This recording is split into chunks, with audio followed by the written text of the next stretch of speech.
And welcome, ladies and gentlemen, to McCurdy Field in Frederick, Maryland, where we're going to bring you some exciting boys baseball this afternoon. The MPSSAA 1A semifinal, the state semifinal, will be played here with the Brunswick Railroaders hosting the St. Michael's Saints. St. Michael's from the 1A East, the title holder of the 1A East, and Brunswick, the title holder in 2016, and headed for a repeat state championship, the Brunswick Railroaders, the winner of the 1A West last week, right here at McCurdy Field. I want to thank you for tuning in. My name is Michael Betteridge. I'll be doing your play-by-play. Apologize for interrupting the regular programming, but we're going to bring you about 2 hours solid of great high school baseball here on an afternoon where the sun has finally come out. It is about 80 degrees, big puffy white clouds, blue skies. We're here with a packed stadium at McCurdy Field this evening, and we will have our first pitch at 4 p.m. Right now, the umpires and the MPSSAA official with both coaches are right over home plate. The umpire is giving them final instructions, and we are just moments away from getting started here. I want to talk a little bit about this game. First of all, thanking our game sponsors for making this broadcast possible. That would be BKC Massage and Fitness Studio, Frederick County Bank, Gettysburg Auto Auction, Nationwide Insurance, Shamrock Restaurant, Starvin' Marvin Pizza and Subs, and finally, Thermont Eye Care. Thanks for sponsoring today's 1A state semifinal baseball game between the Brunswick Railroaders and the St. Michael's Saints. And they are departing and shaking hands from home plate right now as we speak, each coach back to his respective dugout. We're excited about this game. You know, Brunswick has a very storied history in baseball, one of the most successful high school programs in the state of Maryland for the past 28 years. Since 1989, the Railroaders have won 5 state titles, 11 regional titles, 4 county titles, and 5 local titles. And that's the MPAL. And in that time, the Railroader, of course, it's the CMC this year, but up until then. In that time, the Railroader program has produced 52 scholarship players and has many team and individual records in the Maryland State Book. And they are coming into this contest with an overall record of 12-7, coached by Roger Dawson, ranked 42nd in the state of Maryland, and they are on a 6-game win streak. On the other side of the equation, St. Michael's comes to us from over there in the Eastern Shore, near Easton, Maryland. Many of you know of the beautiful little historic town of St. Michael's that sits over there. Just if you go to Easton and hang a right, it's right there. And St. Michael's, a great Chesapeake Bay town where everybody likes to go and hang out. The coach of that team has not been listed on the program, so we'll look that up for you. But anyway, they come into this matchup off of a solid victory last week. They beat Washington 11-1 to get here.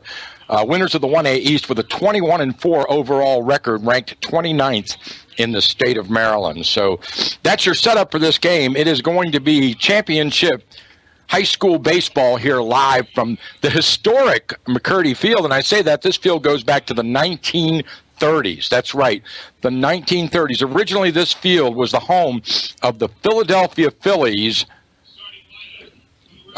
minor class team. Their farm club played here in the summers, and this is where they came to tune up and get ready for the spring baseball in the off season. So McCurdy Field, and of course many of you remember back in the 80s the Frederick Keys played here. This was their home field as well before they built Harry Grove Stadium.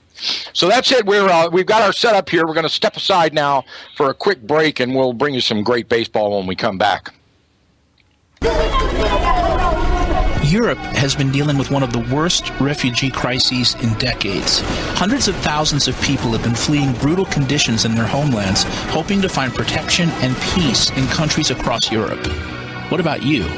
Are you a spiritual refugee? Are you ready to flee the slavery of sin and find true peace and protection? Are you ready to find rest for your soul? You can. In God's kingdom, crossing the border is simple, and you won't be turned back for any reason. All you need to do is let Jesus know that you're a sinner who's in desperate need of his mercy. And you know what he says to that? Come to me, all you who are weary and burdened, and I will give you rest. Take my yoke upon you and learn from me, for I am gentle and humble in heart, and you will find rest for your souls. You can begin your journey to a land of rest and peace right now by going to BillyGrahamRadio.org and clicking on Grow Your Faith. That's BillyGrahamRadio.org.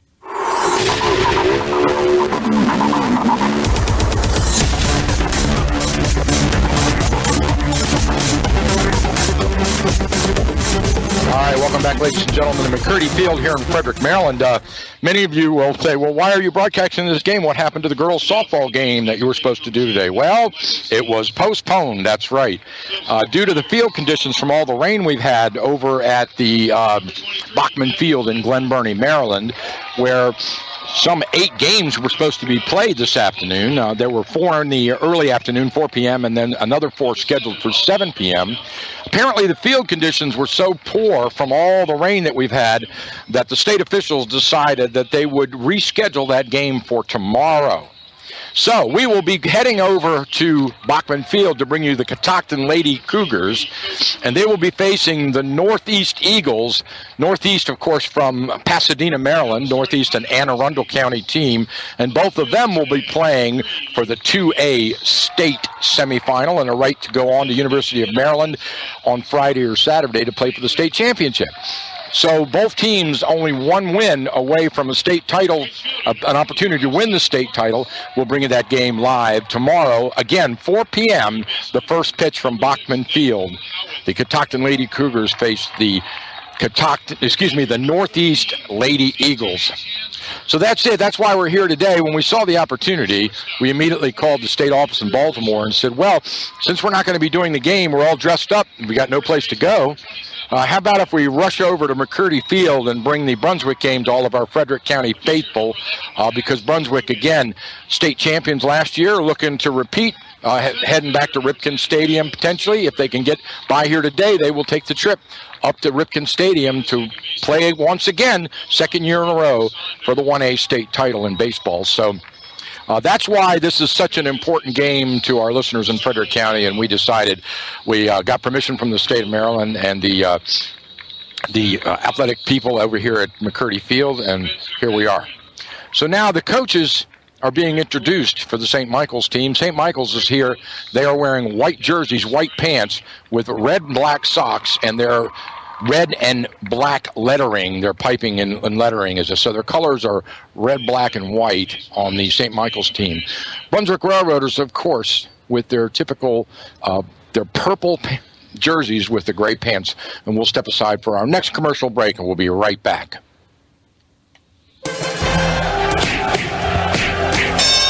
Hey, yo, I can't do this anymore. I'm tired. Never mind that. You gotta get in there and fight. Fight? Nah, I'm not talking about the boxing match. I'm talking about that cheapo pizza I had last night. I need something more. I need something better. Say no more, kid. Go to Starvin' Marvin Pizzeria and Grill.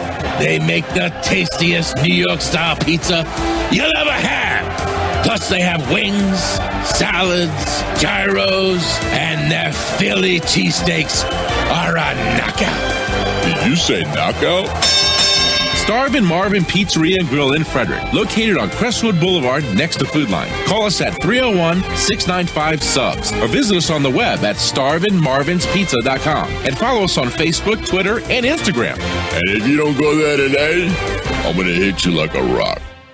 Gettysburg Auto Auction is experiencing another record sales year and needs additional inventory and buyers for this Thursday night sale. If you're a new or used car dealer and are tired of the expense and hassle of those huge dealer auctions, it may be time to try this little public auction where prices match the big guys and expenses are 50% less. Last Thursday's sale included a 2012 Chevy Malibu with 42,000 miles for just $8,500, a beautiful 06 Ford F-150 for an incredible $5,300, and a 2010 Jeep Grand Cherokee for $8,400. Gettysburg Gettysburg Auto Auction still has the lowest fees of any auction and the highest customer satisfaction record possible. Couple those with our exclusive Bid Drive Buy program, where you get to drive your car before you buy it. And Leftover Fridays, where you can drive any vehicle and buy it on the spot. And Gettysburg Auto Auction is a totally unique auto auction. Gettysburg Auto Auction is located at the Steinware exit on Route 15, just north of the Maryland line. For a sampling of inventory and policy guidelines, go to gettyauto.com. Gettysburg Auto Auction, still the little auction breaking all the records for awesome deals in 2016.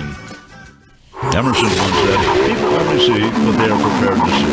That's why Thermont Eye Care understands that vision is more than just seeing. It's providing you.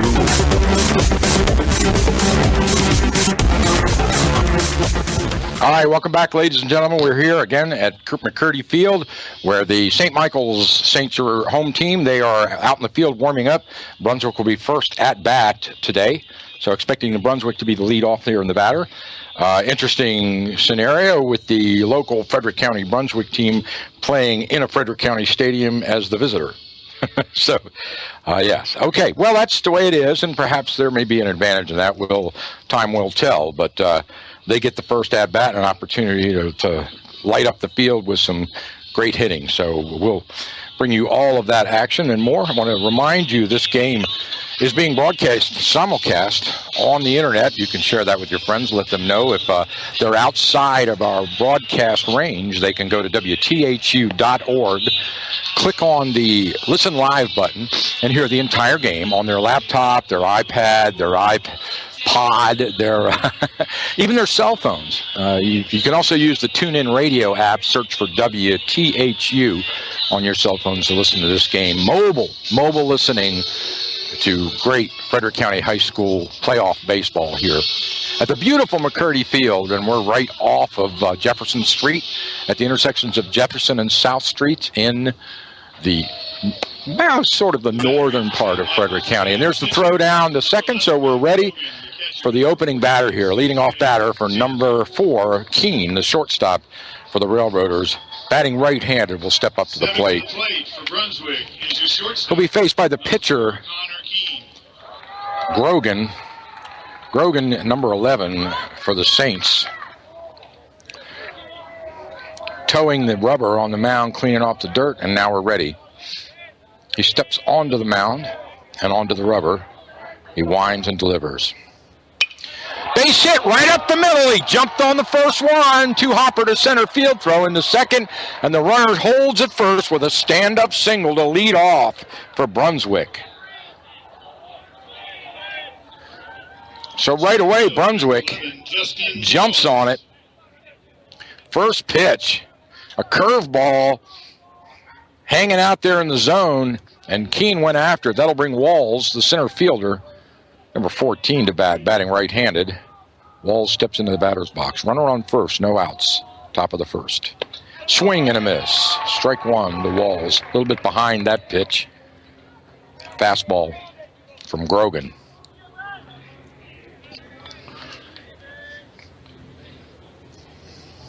Throw to first, not in time. Runner dives back head first to the bag, and he's safe.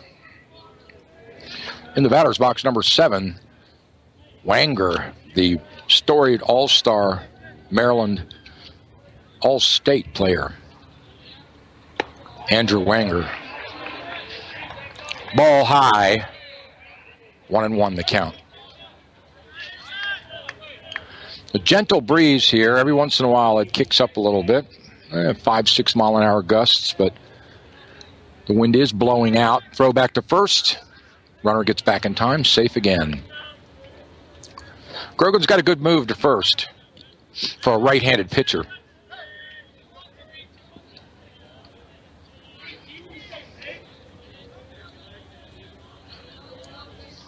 Again, throw to first, high. Plenty of time for the runner to stick his hand back on the bag.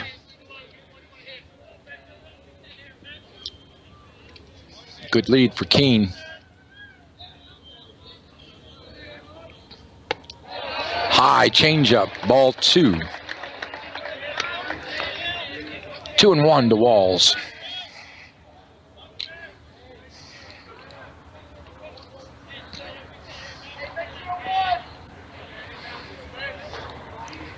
Grogan looks at first, peeks over his shoulder. High fastball way over the head of Walls. And now the catcher takes a little trot out to the mounds. Third baseman comes in as well.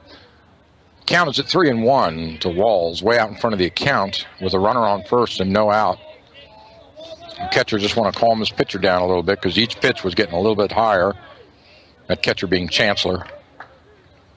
Chancellor talking to Grogan, and now we're all set as Walls steps back into the batter's box in a 3-1 count. Fastball, ball 4, low and away. So right off the bat, the Railroaders have 2 on with no outs in the top of the first, with their star player, Andrew Wanger, coming to the plate to bat. Wanger had a 2-run homer in his last at bat. He also stole 6 bases in that game. Wanger's ready. Batting right-handed, he steps in tight on the plate in the front end of the batter's box. The pitch. He shows bunt. It gets away from the catcher. Runners are going, and both runners go in standing up, so both runners advance on the pass ball.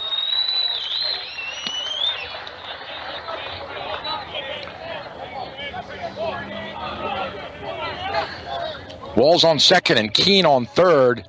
Both runners in scoring position now. The lead run at third base with Wanger batting. Fastball outside, another pass ball. Here comes the runner home, and this one goes all the way back to the backstop, and the runner scores.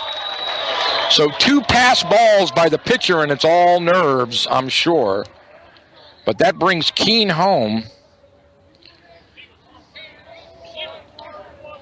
And that's 2 errors on Grogan in that inning to score the first run for Brunswick as Walls goes down to third. Fastball, strike. So you know it's got to be in Grogan's head that Wanger, one of the best hitters in the county, maybe arguably in Maryland.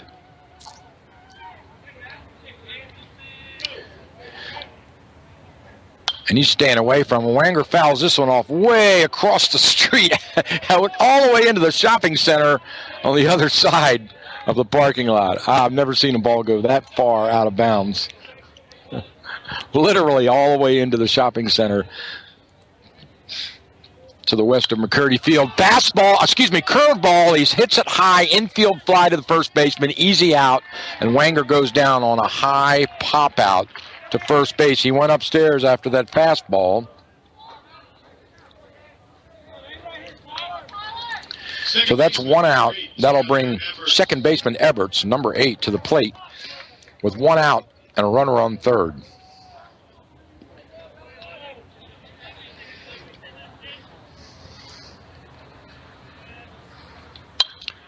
Eberts goes after it and chops it down the first base line out of play.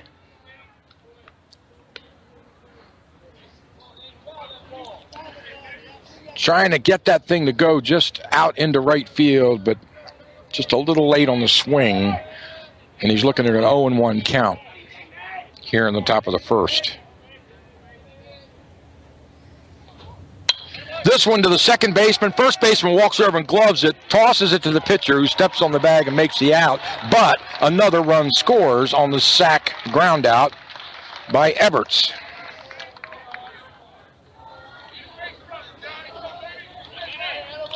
So 2 runs score. Third baseman, number 6, John Harding. And that'll bring Harding to the plate, the third baseman, with 2 outs and no one on.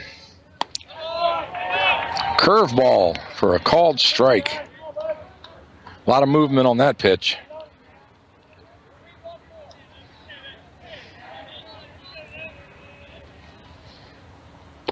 Another curveball high, 1-1 to Harding.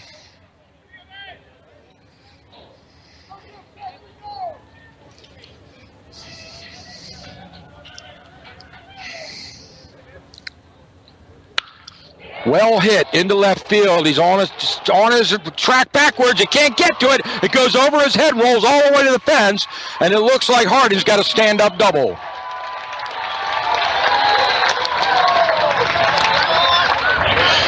So a well-hit ball carried with the wind all the way out into left field. Left fielder had a play on it with his glove, but looking back in the sun, unable to make it. Running backwards, trying to backhand it, looking over his shoulder, and it drops fair and rolls to the fence. And Harding is standing on second base with 2 out. That's going to bring Naylor, the catcher, to the plate for the Railroaders.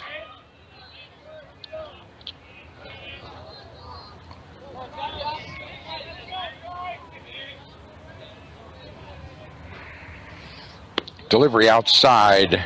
Ball 1, way outside.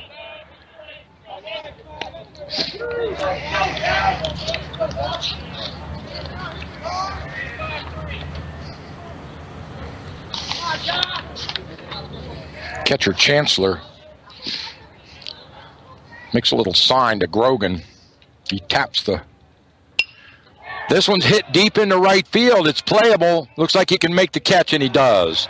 So that's the end of 1/2 inning here. At the top of the first is over, with Naylor flying out to right field to end the inning, but not before the Brunswick Railroaders put 2 runs on the board on 1 hit and 2 errors, and we'll step aside for a break and be right back for the bottom of the first inning and St. Michael's first at bat.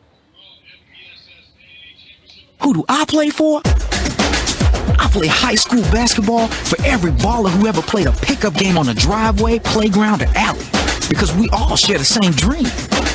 I play for buzzer beaters, big-time boards, and burying rainmakers. I play high school basketball for the chance to put my hometown in Maryland on the map by playing in a state championship. Only 0.5% of all high school student athletes play basketball in college. But all 100% of them become adults. That's why playing basketball in their high school team is so important. High school athletes learn life lessons that help them grow up. Lessons that can't be taught in the classroom and often aren't taught at home. I play high school basketball because I love performing in front of a capacity crowd in my hometown gym. This message presented by the Maryland Public Secondary Schools Athletic Association and the Maryland State Athletic Directors Association.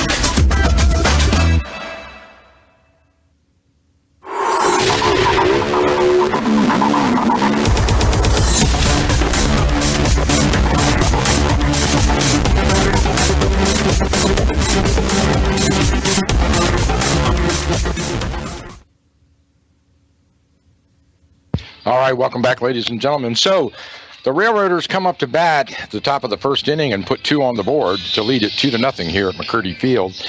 They did that on a base hit for the leadoff batter. Keene jumped on the first pitch, smacked it into center field to get on, and then the second batter was walked.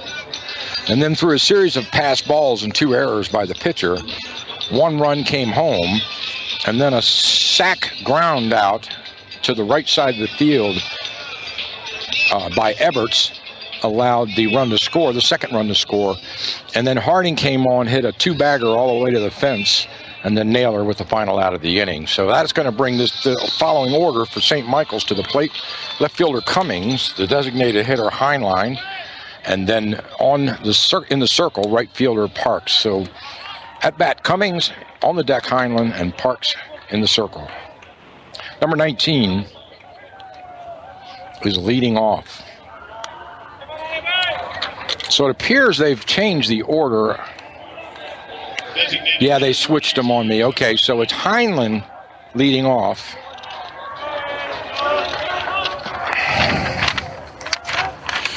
Chops it to the third baseman. He gloves it, throw to first in time, and they get the runner.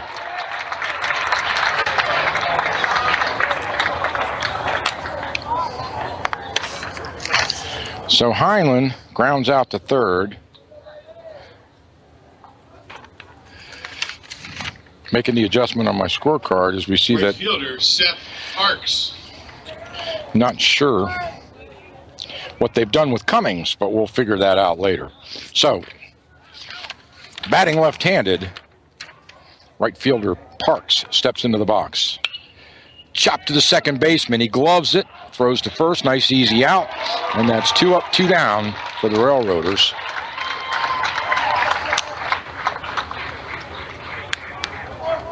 An easy ground out by Parks. It's going to bring third baseman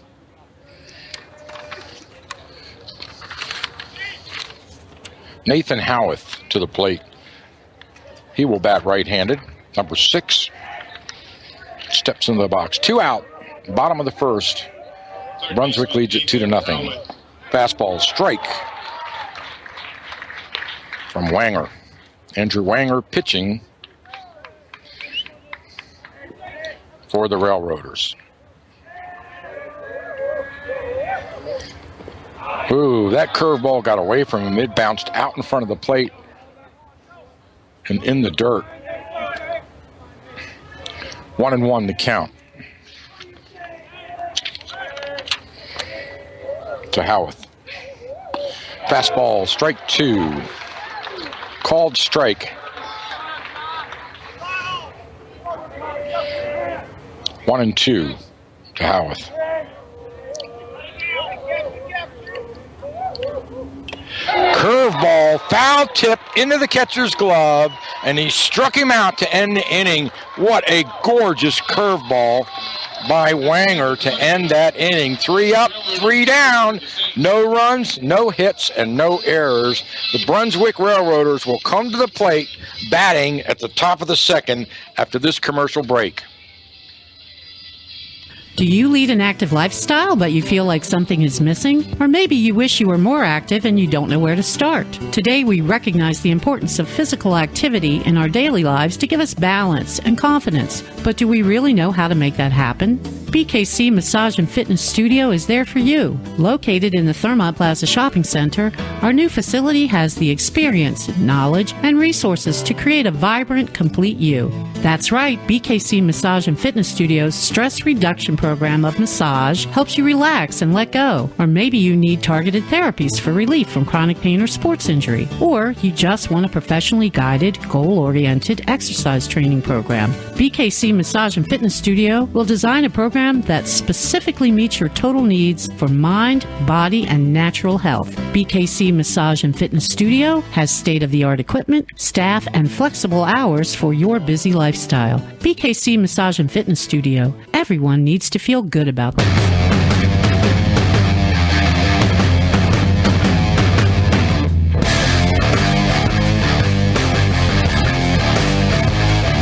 All right, welcome back, ladies and gentlemen. We're here at McCurdy Field, where the Brunswick Railroaders have jumped out in the first inning to a 2-0 lead here over the St. Michael's Saints.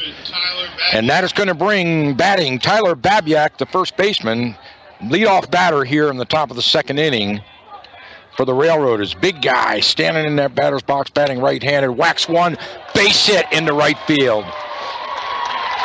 Right over the outstretched leaping glove of the second baseman. Babiak jumps on the first pitch and loops it into right field for a stand-up single. Designated hitter Connor McCormick.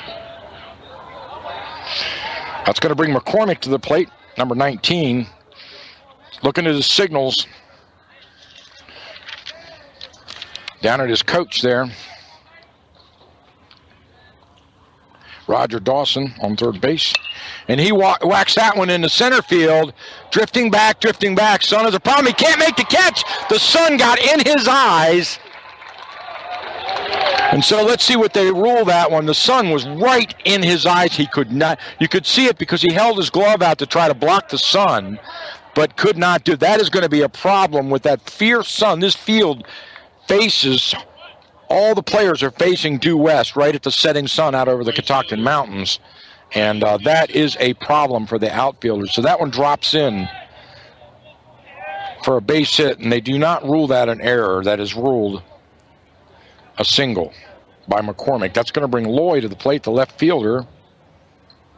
And he drops down a bunt, but it hops off of his knee.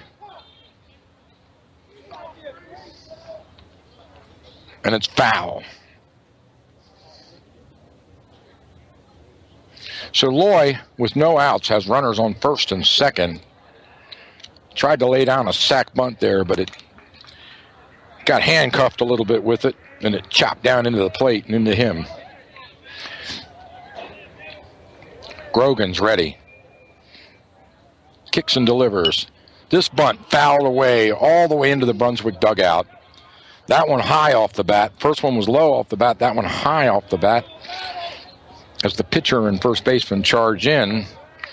And that takes the count to 0-2 to Loy. And let's see if they have him swinging away on this one.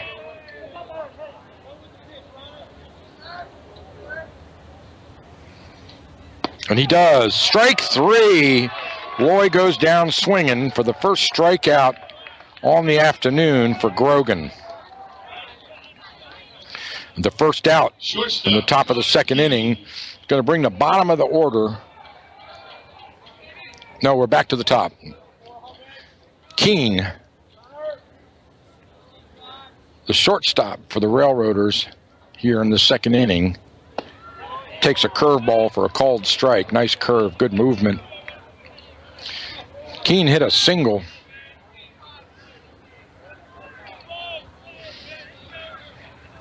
Nice shot into the outfield in his first at bat. He jumped on that first pitch. A fastball, but now Keene shows bunt. A beauty down the third base line. Throw to first. Not in time. Keene beat it out. What a Loy, excuse me. No, Keene, right. Keene beat it out. What a gorgeous play by Connor Keene to load the bases with one out. Playing a little small ball there. Center fielder. That thing just hit the grass down the third base line and just died.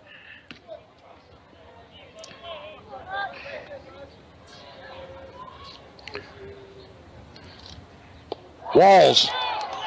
Pass ball gets by the catcher, and here comes a run home, and both runners advance to second and third. So another pass ball scores. Babiak comes home. And that's of the 3 runs scored in this game, 2 are on pass balls. That sends McCormick down to third.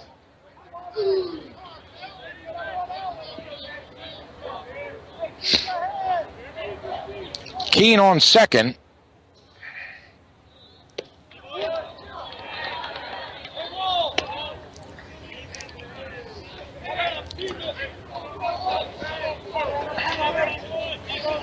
And the batter is still Walls, center fielder.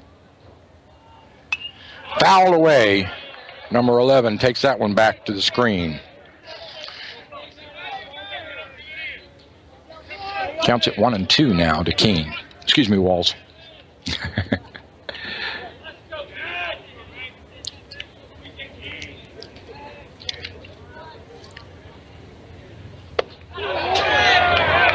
Strike called. Strike number 3. Beautiful pitch to Walls. A curveball. And caught Walls standing there for the second out of the inning. So 2 out, runners on second and third. Andrew Wanger steps to the plate. And now we've got a timeout. And they're going to put Wanger. They're going to walk Wanger on. So they're going to give the intentional walk to Wanger and put him on to get by him because he's a dangerous hitter. And that's going to bring Everts to the plate, the second baseman who grounded out to second in his first at bat.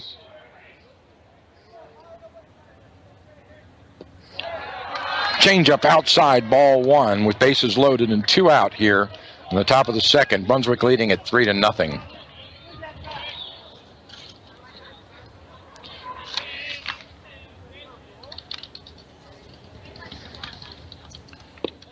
Curveball, strike 1.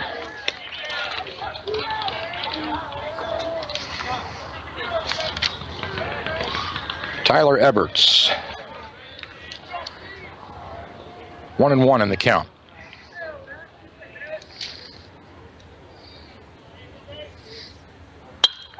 Well hit up the middle. It's again the Gaffin for a base hit. Here comes one run. Another run rounding. Guy goes to third. Throw to third. Got him in a hot box. And a rundown trying to get him, and they tag him out to end the inning. But not until 2 more runs score on a well-hit ball deep into center field by Eberts.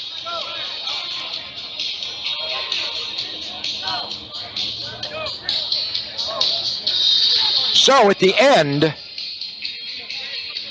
of 1.5 innings, 3 runs on 2 hits and 1 error, and the Railroaders lead it 5-0. We'll be right back for the bottom of the 2nd inning and St. Michael's second trip to the plate. Emerson once said, people only see what they are prepared to see.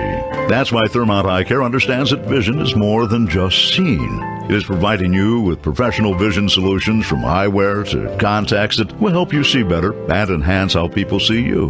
Thermont Eye Care is passionate about providing for all of your vision needs with a caring attitude and a dedicated commitment to serving those who want the best.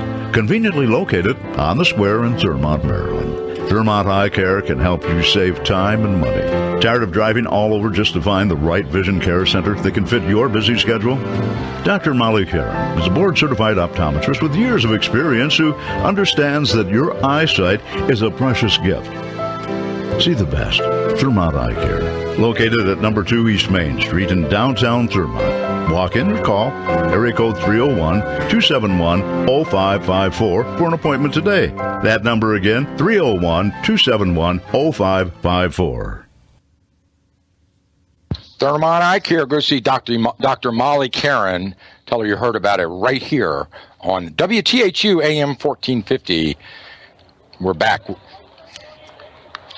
So leading off for St. Michael's, number 14. The catcher, Chancellor, comes to the plate. Batting right-hander on deck.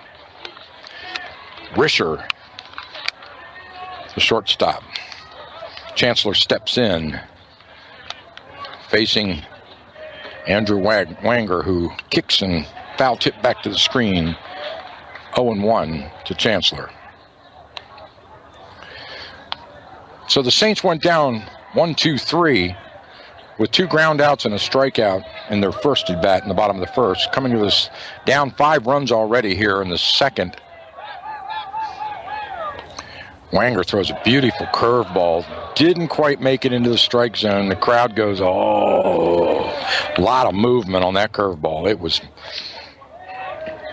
traveling.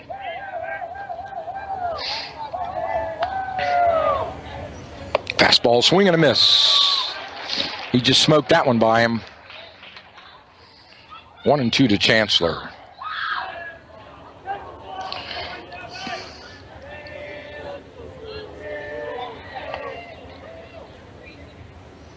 Curveball chopped to the third baseman. He drifts to his left, can't make the catch.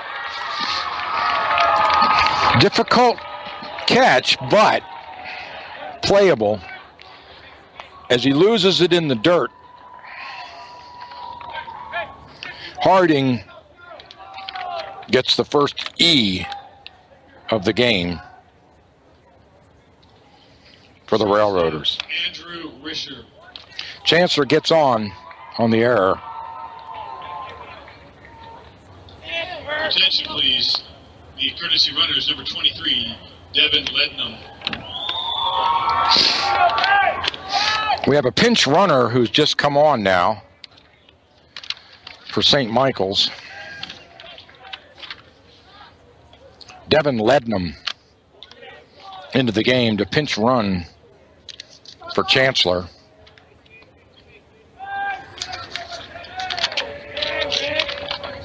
With Risher at bat. Ball outside.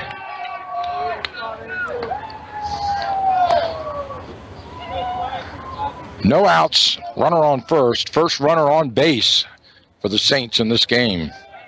Wanger takes a peek over at first base, kicks and delivers. Fastball inside. That one backs Risher out of the box.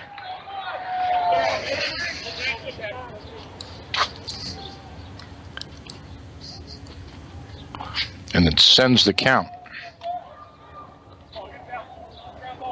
to 2-0 as Risher steps back in. Swing and a miss. Fastball high and inside.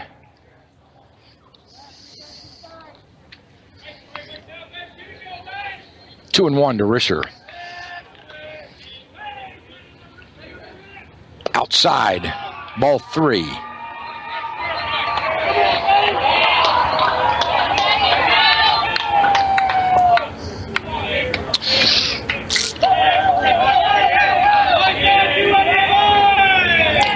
Risher steps out of the box, doesn't like the amount of time. He wants to reset.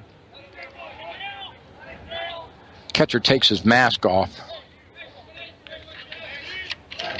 For the Railroaders, Naylor, and readjusts it, gets it back on. Here we go. Well hit into right field. He has to drift to his left to make the catch, and he does. And the runner holds at first. So good defensive play by Dingus, the right fielder for the Railroaders, to get the first out of the inning on the fly out by Risher. That's going to bring first baseman Brack, number 12.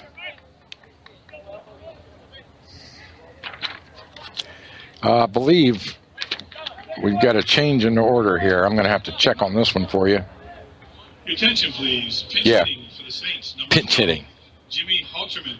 Right. Okay, so we do have a substitution now. Pinch hitting for the Saints. Number 12, Jimmy Halterman.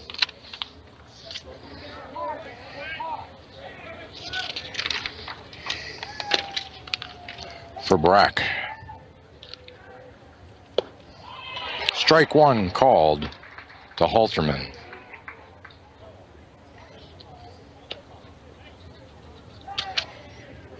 One out, runner on first. Bottom of the second inning, the Railroaders lead at 5-0. Swing way outside. That curveball. Oh, he went way outside after it and got caught with his bat out there and said, "Oh, I'm out here now. I've got to take the swing."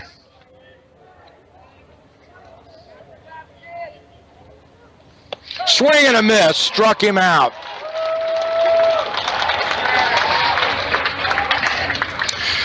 So Wanger gets his second K of the game on the pinch hitter Halterman. Pitcher, number 11, Matt Grogan. That'll bring the pitcher, Matt Grogan, batting right-handed to the plate with 2 out and 1 runner on. The bottom of the second inning. Check swing, ball high, 1-0. Pitcher-to-pitcher duel here. Pitcher Wanger pitching to pitcher Grogan with a runner on first.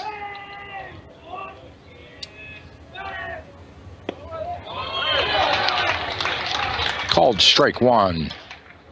1-1 the count.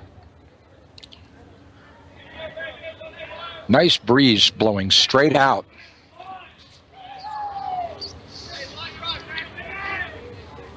Throw to first, not in time. He's safe. Good move by Wanger. A quick throw to first base.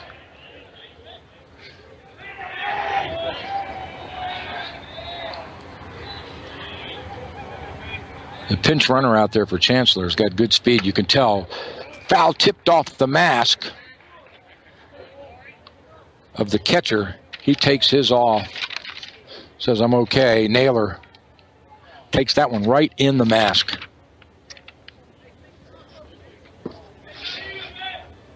Umpire walks out to the mound and tosses a new ball to Wanger and says, "I think it's got a little catcher mask paint on there. We'll take that one out of action."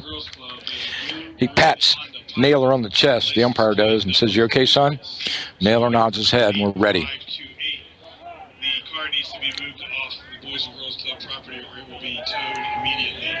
Thank you. Curveball fouled away into the parking lot.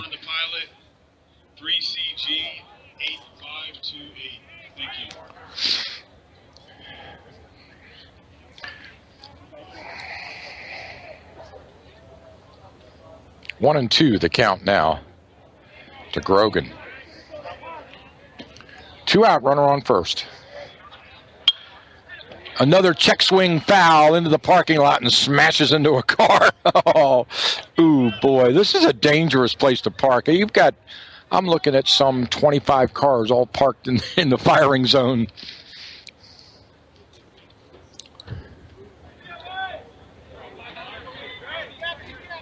So Grogan stays alive. He takes a curveball, swing and a miss for the third strikeout of the game for Wang, and Grogan goes down swinging.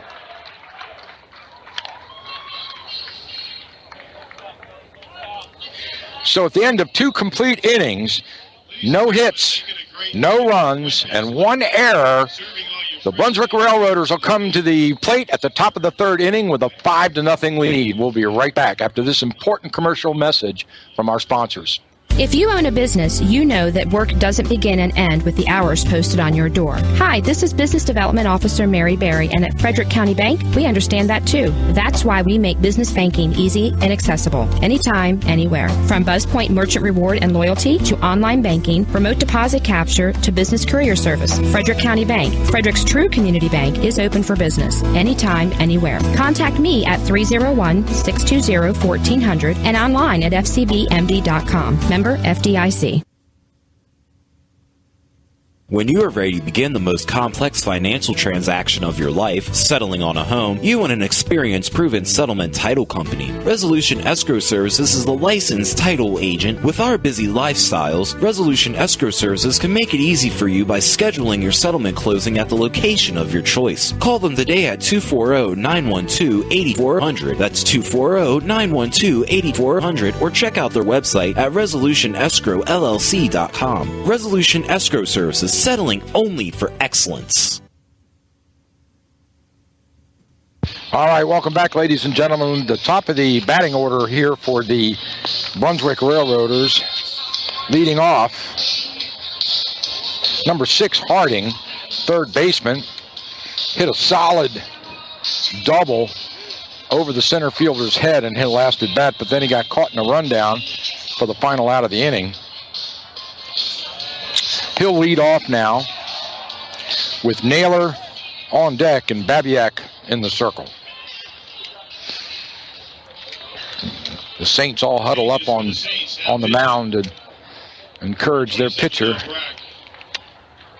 field, number 26.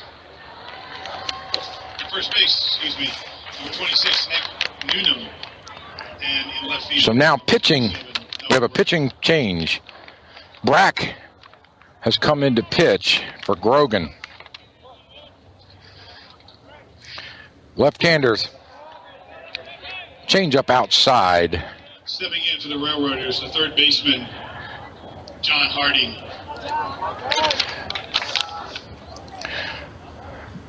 Brack throws another change up right down the middle for a called strike. 1-1 to Harding.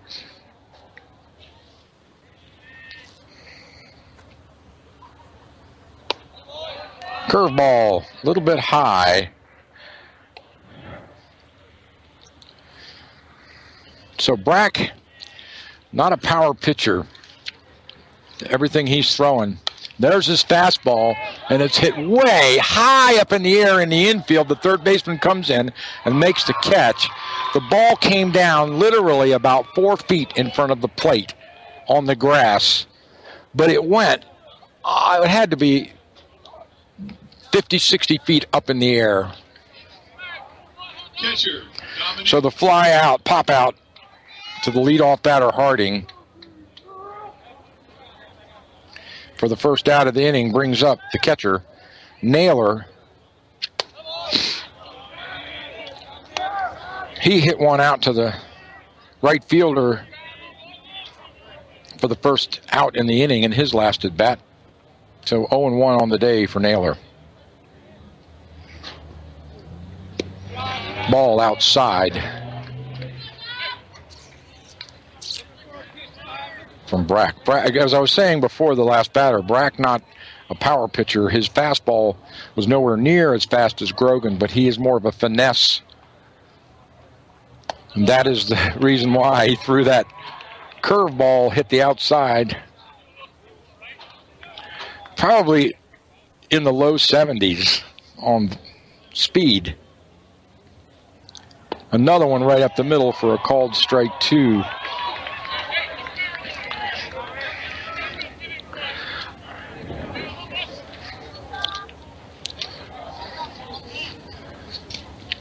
Swing and a miss, way out in front on the changeup. So Brack strikes out Naylor to get the second out of the inning. Looks like the pitching change strategy to the St. Michael's coach.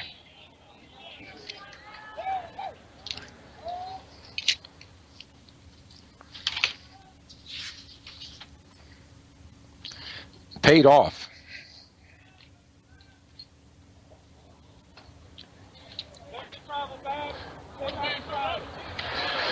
Tyler Babiak, the first baseman, got a single on his last at bat. Takes a swing, cuts at it, and misses. 1-1 to Tyler.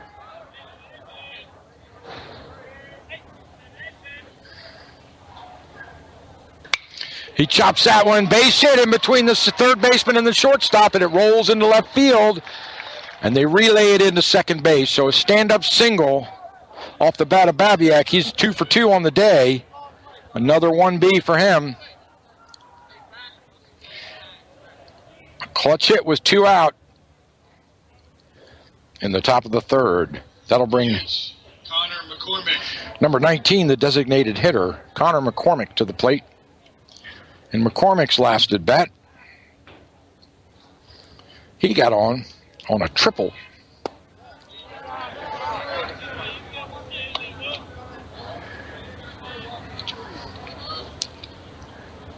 Runner on first, 2 out.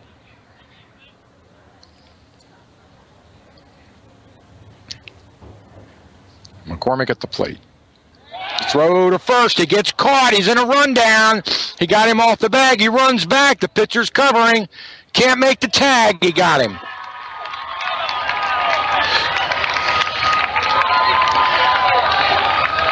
So Babiak got caught out in the breeze there on the throw to first. Didn't see it coming from the left-hander, Brack.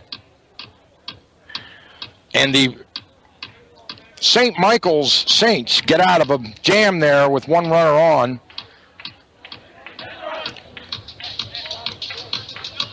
The third out of the inning to Babiak. So at the end of 2.5 innings, the Brunswick Railroaders lead it 5-0 over the St. Michael's Saints. On 1 hit, no runs, and no errors here in the top of the third inning. We'll come back after this message, and we'll see if the St. Michael Saints can get their bats going. It's the perfect time to stop in and visit the friendly team at Thermont's Napa Auto Parts. Warm weather is here to stay, and that means lots of driving with increased wear and tear on your vehicle. Thermont Napa is the place to get everything you need to prepare your car as Mother Nature turns up the heat. Your local source for everything to keep your vehicle on the road. Don't forget, they also have select lawn, garden, and marine supplies. Thermont Napa. They'll keep you running. Mountain Gate Restaurant has been a Thermont tradition for over 25 years. Christian owned and operated, Mountain Gate Restaurant has one of the finest home-style buffets in the area, with mouth-watering delicacies, desserts, and much more. Mountain Gate Restaurant is not just a place to eat, it is an experience. Down-home country cooking in a friendly, relaxed atmosphere. Just off Route 15 in Thermont, look for the big sign that says Mountain Gate Family Restaurant. All right, welcome back. Stanford steps to the plate, the center fielder, his first at-bat of the game, batting right-handed against Wanger. He pops one straight up over the catcher's head. Catcher walks up. Oh, and he drops it in fair territory. And Naylor's got his head down on that one because he knows that's a big fat E.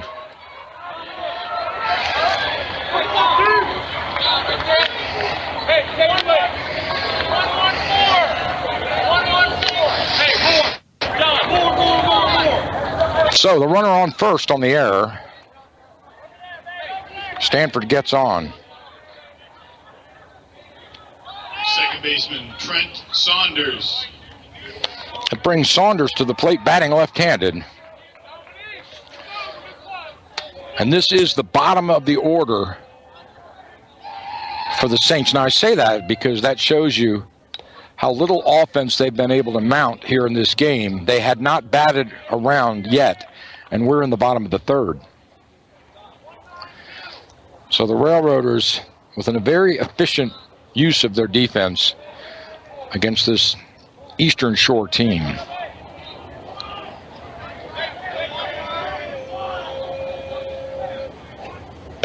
Shows bunt, takes a called strike.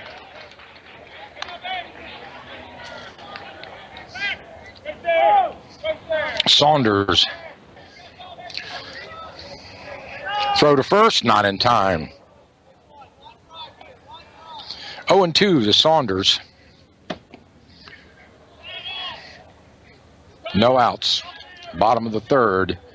Brunswick leads it 5-0. Fouled away down into the third base side and out of play and out onto Jefferson Street. It hit the pole and bounced out onto the street. And a car coming up the street, the guy goes, "Whoa! It's a baseball rolling down the road towards me." There's traffic coming up Jefferson Street as people are all getting off work. Curveball gets away from Wanger, way outside. Ball 1-2 now to Saunders. No outs, runner on first.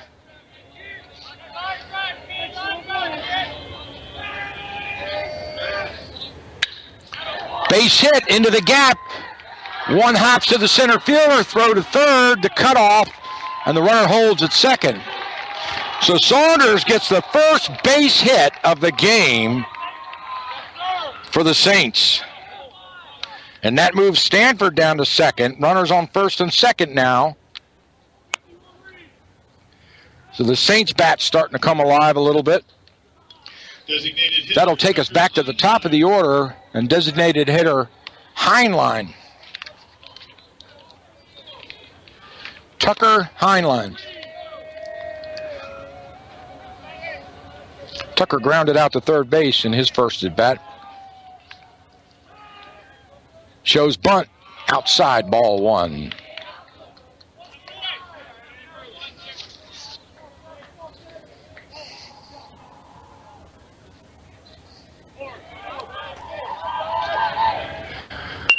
Bunts it, beautiful bunt down the third baseline. Barehands it, cannot get to first base in the time, and he loads the bases on a base hit bunt. Nice play.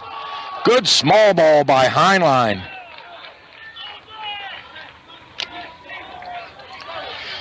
That'll move Stanford down to third and Saunders to second.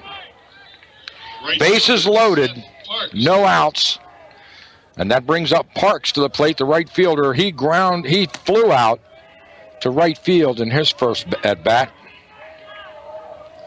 Batting left-handed, Parks hits this one well to center field. He drifts over to the left. It will score a run. He makes the catch. No, he dropped it. He dropped the ball. A run scores. Stand-up run scores.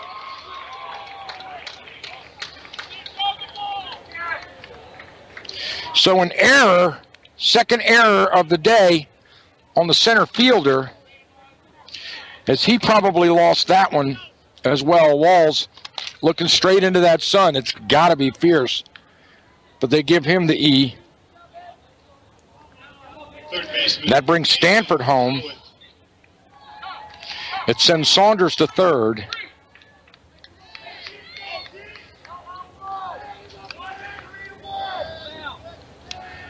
And Parks is on first base.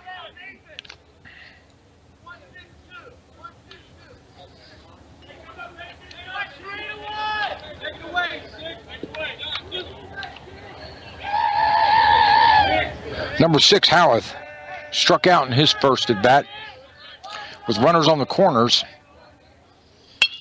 He chops that one to the shortstop. Throw to second, in time. Throw to first on the double.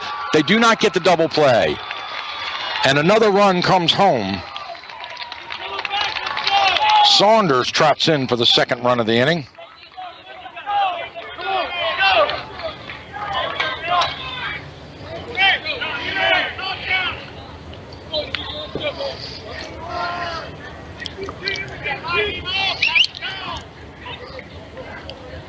So the Saints get 2 on the board to trim the Brunswick lead to 3. 5-2, Brunswick on top. And that brings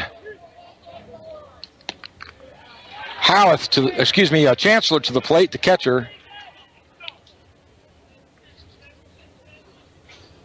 With a runner on first and 1 out.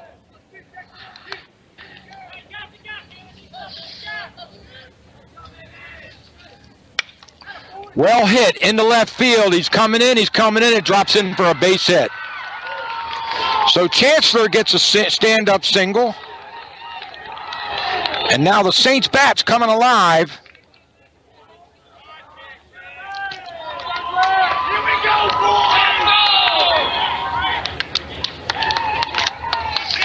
With 2 outs in the bottom of the third. The courtesy runner, number 23, Devin Letnam.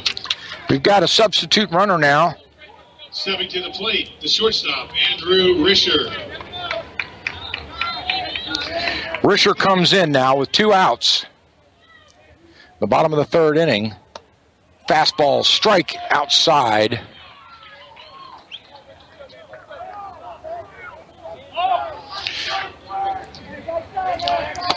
Saints tack 2 runs on in this inning. Curveball called strike 2. Beautiful pitch by Wanger. 0-2 to Risher. Risher hit a pop out to right field in his first at bat. He hits this one into left field. It looks like an easy play for the left fielder if he can judge it, and he does, and makes the catch to retire the side.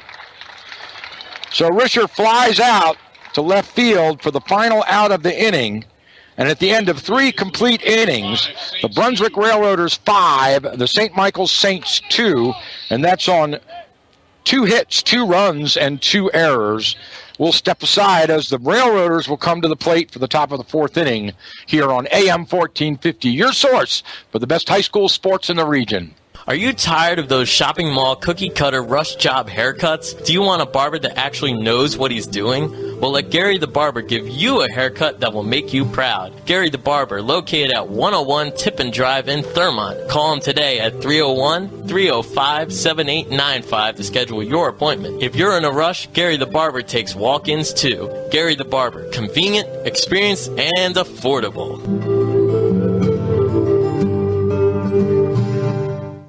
I want to tell you about the best sushi restaurant in Frederick County, Roppongi. Tucked away in the Vista Shopping Center just off the Golden Mile, Roppongi is a hidden gem in a landscape of boring franchise restaurants. Only sushi connoisseurs know about Roppongi. Roppongi has another Japanese import, karaoke, 5 nights a week. Oh, what fun. That's Roppongi, Japanese restaurant and sushi bar open all week for lunch and dinner. Roppongi, the best place to eat sushi in Frederick.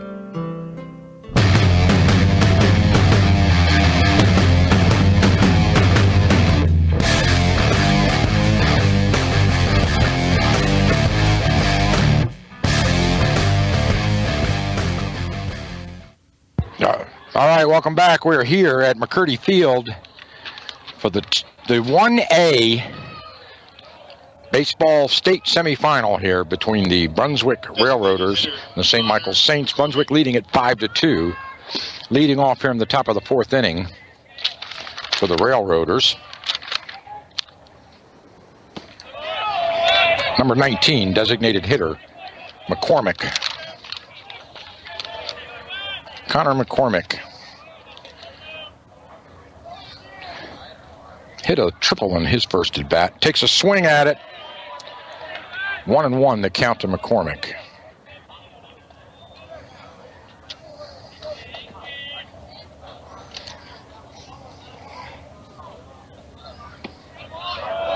Strike 2.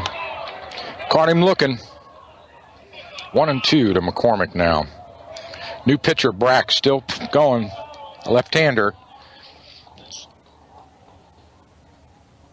Change-up. Strike 3. Got him looking.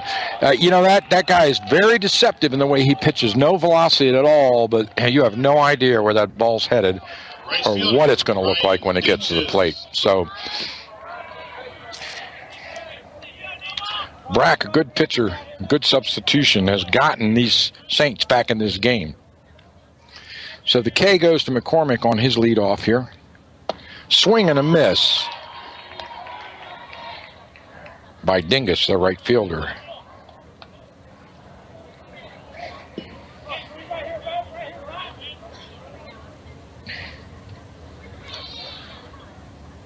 Ball outside.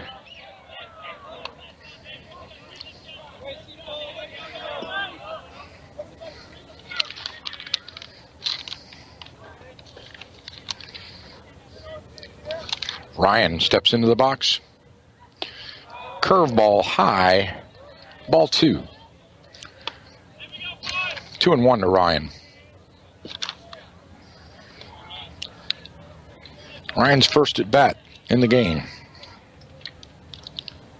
Takes a fastball inside. Does a little happy dance to get those legs out of the way because that thing was headed for his kneecap.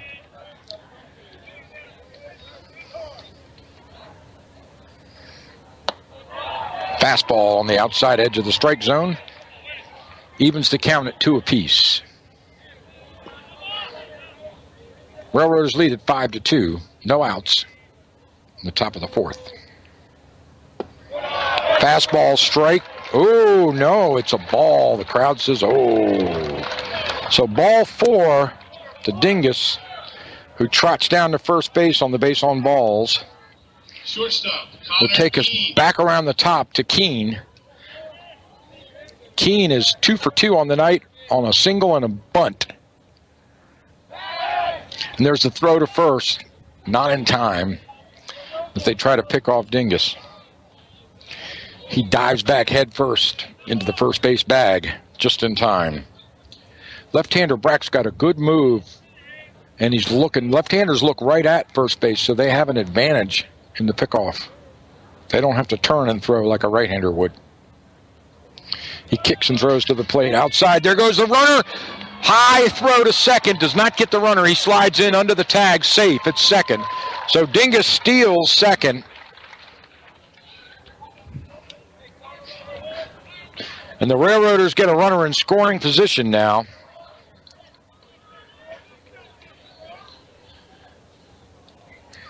With Keene out in front of the count, 2-0, the catcher calls timeout and trots out to the mound to chat with his pitcher Brack, and the umpire dusts off the plate.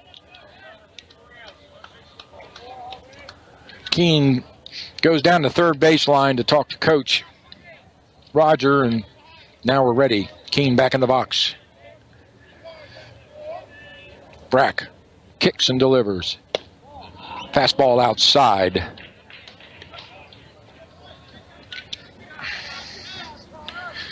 To Keene.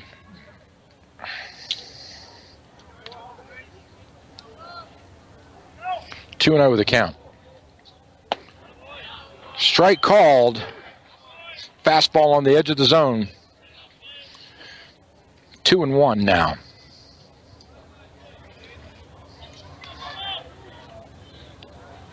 One out.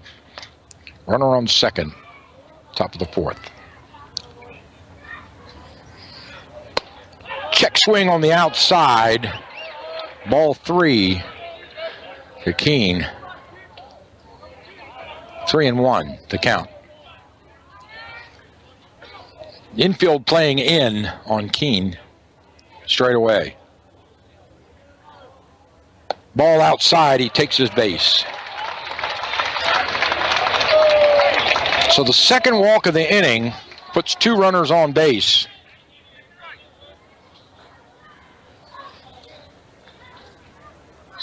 Dingus on second and Keene on first. And that takes us to the center fielder, Walls, who walked in his first at bat, struck out in his second, 1 for 2 on the day. Justin steps into the box.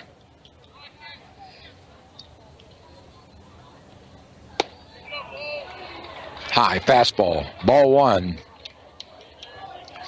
The infield charged in on that one, anticipating bunt.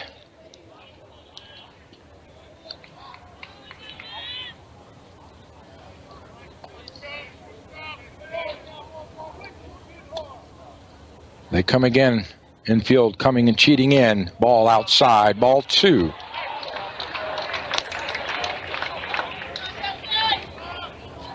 To Walls. 2-0, and now timeout.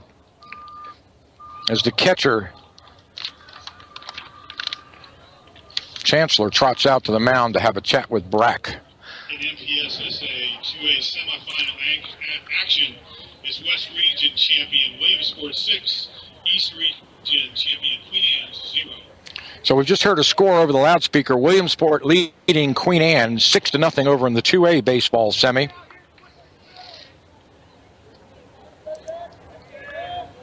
Williamsport.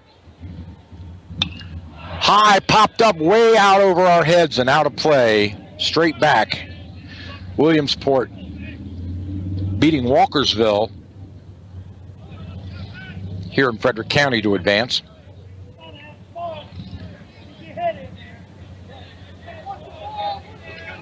Two and one now to Walls. Runners on first and second. One out. Ball outside. 3-1. Walls up on the count.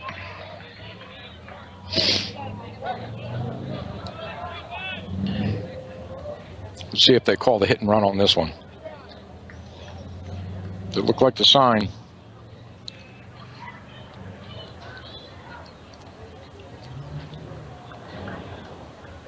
Taking his time. Throw to first, doesn't get him. Runners get back. So Brack goes to first with it. Keene has to dive back. Dingus holds on second.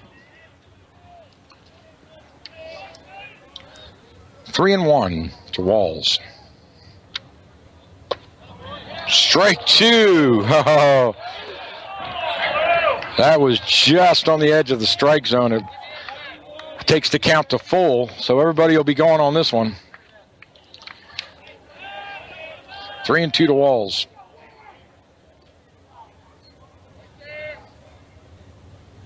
Swing and a miss. He struck him out. Brack with an off-speed pitch. Had Walls swinging at air on the outside of the plate for the second out of the inning. The pitcher, Andrew Wanger. Walls goes down swinging, and the most dangerous player out here today, Andrew Wanger, comes to the plate with two out and runners on first and second. They're going to pitch to him. Ball one. They intentionally walked him in his last at bat. He flew out to first base in his first at bat. Wanger is ready.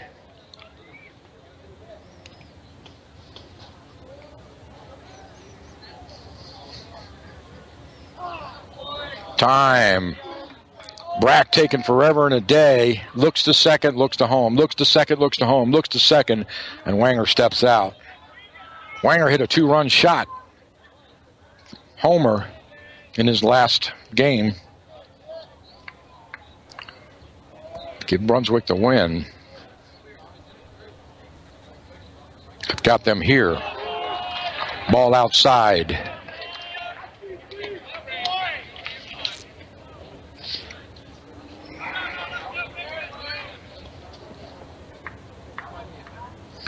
Two and 0 to Wanger. Two out. Runners on first and second.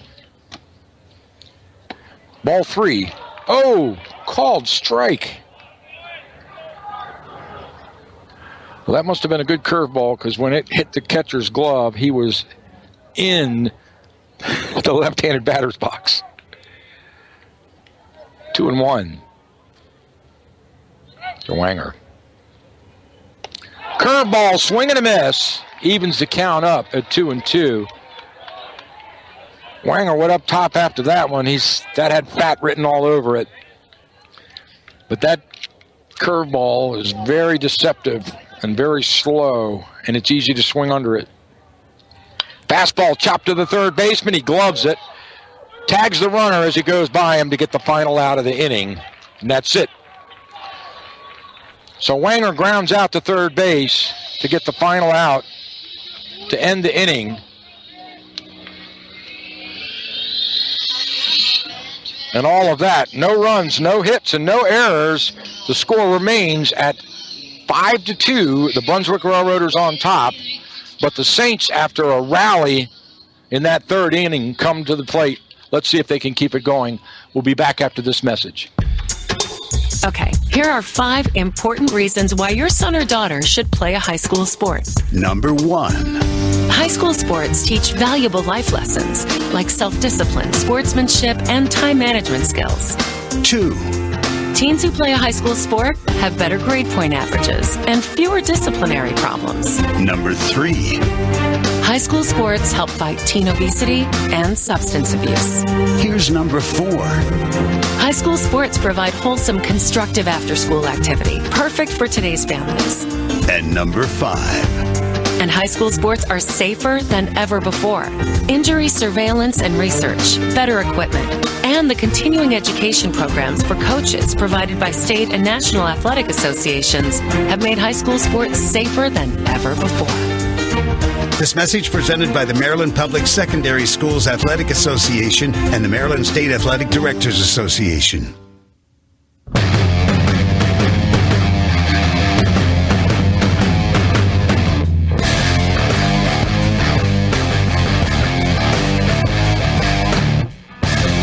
All right, welcome back, ladies and gentlemen, to McCurdy Field here. And we are ready for the bottom of the 4th inning. The left-handed batter for St. Michael's, number 27, Brack, the pitcher, coming to the plate to bat.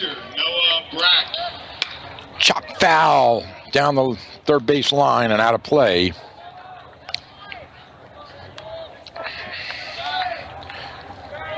Oh, 0-1 to Brack. Brack steps out, calls time.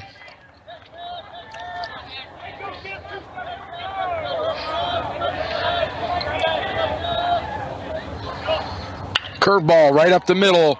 Can't get to it in time. The shortstop dives, but it trickles into center field for a base hit.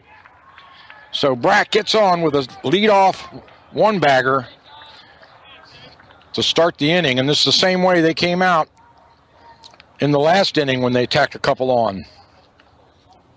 Left fielder. So the Saints starting to get Wanger's measure, starting to hit around on him.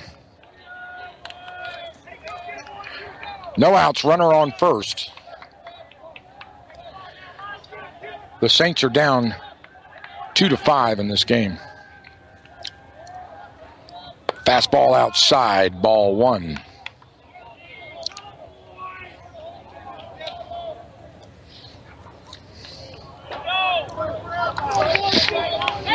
Great crowd here today at McCurdy Field. Many come out all the way from Eastern Shore to root there and cheer their team on here in Frederick County. One of the designated sites for the MPSSAA semis. Another one, Blair High School over in Silver Spring. High fastball. Ball 2. 2-0.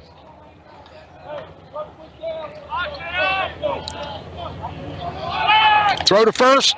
Not in time. Grogan steps in. Ahead of the count against Wanger. He's ready.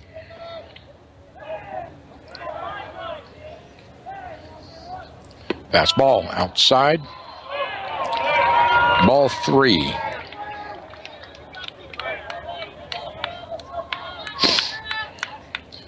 Throw to first, not in time. Grogan real tight on the plate, right at the front of the batter's box. Kicking some dirt around down there. Steps in. He's ready.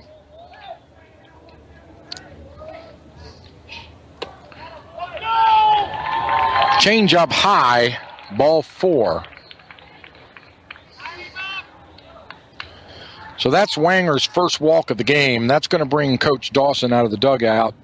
He's headed to the mound to have a chat with his pitcher. So Grogan trots down to first on the base on balls. Brack is at second after he gets on a single. The next batter, Stanford and Saunders on deck. Stanford in his last at bat got on an error and eventually came around home to score on a fly ball to center field, which the center fielder could not handle. No, that was the second batter. That was the second error. The first error was a pop-up over the plate that Naylor, the catcher, couldn't navigate. Center fielder, Devin Stanford. So Stanford steps into the box, batting right-handed with runners on first and second and no out.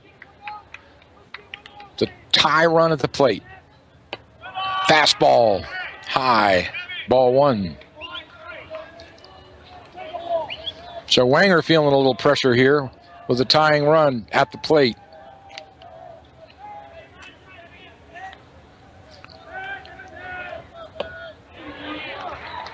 Change up, strike one, the count. 1-1 to Stanford.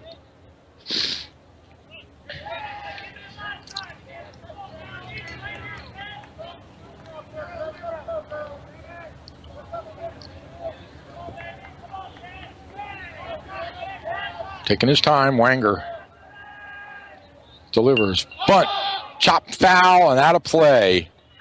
Third baseman got close to having a play on it. It was popped up near where the third base coach was standing, but just a little far out of his reach. It drops safe. Out of play. 1-2 now to Stanford. Wanger ahead in the count. Runners on first and second. He throws a changeup, which one hops to the catcher. Naylor slides to his right and keeps the ball in front of him and in play to hold the runners. Good play by the catcher. 2-2, the count.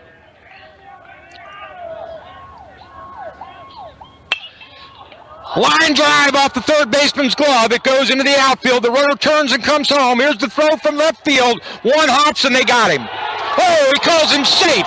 He slid in around the tag. The crowd does not like that call one bit. He slid in around the tag, but it looked like Naylor, and Dawson's out there, he's giving the umpire fits right now. He slid out of the base path and touched the home plate with his left hand as he slid by it to avoid the tag.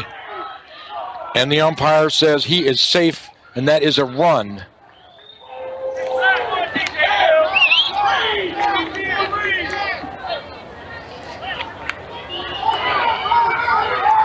So Brack comes home. Grogan goes down to second. Second baseman, Trent Saunders. Stanford gets a base hit, and there's still no outs. There's a bunt back to the pitcher. He barehands it, throw to first. They got the runner, but both runners advance, so the sacrifice bunt works to move both runners to second and third now.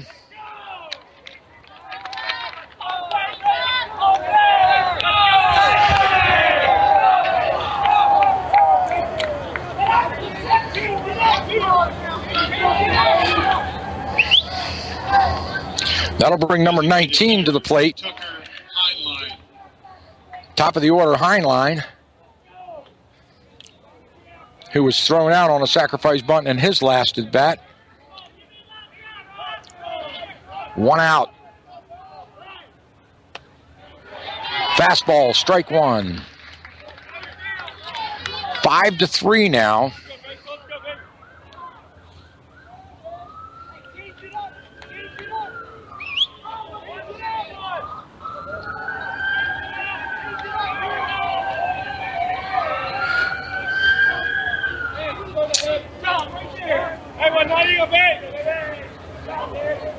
Heinlein Designated hitter for the Saints is ready.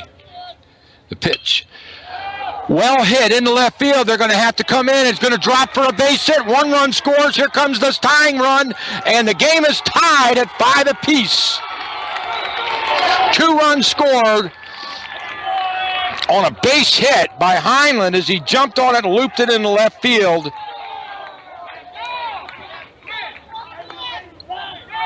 The right fielder, Seth Parks.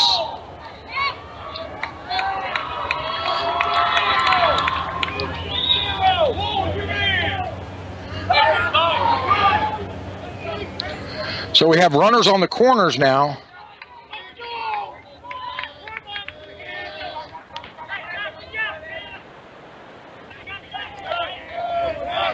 With 1 out, swing and a miss. The right fielder back left-handed. Parks with a single in his last at bat. So the Saints bats come alive in the 3rd inning and the 4th inning to catch up to the Railroaders and tie this game at 5 apiece. Bunt. Strike. Called strike. Parks doesn't like that. He has a word for the umpire on that one.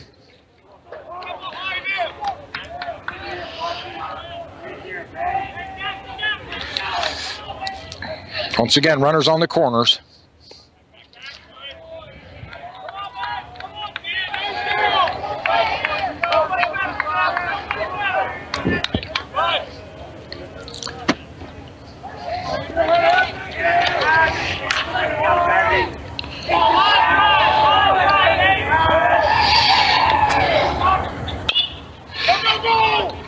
Foul ball down the first base line, gloved by the first baseman.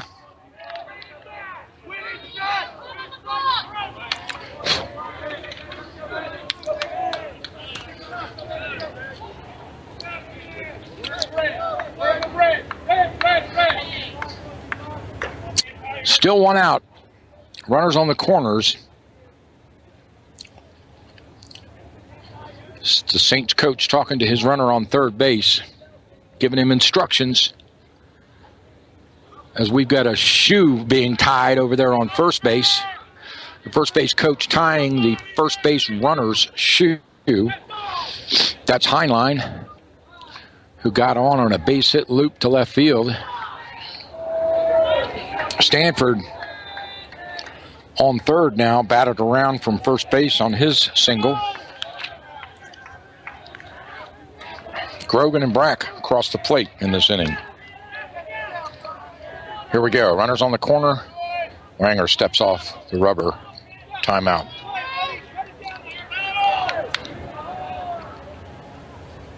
Parks steps back in. 1-2 the count to Parks.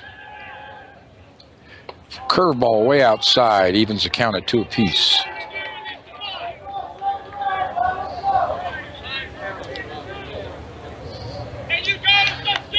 Tie run at third.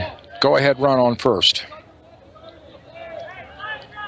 Tying run at third base. Chop foul. Park stays alive.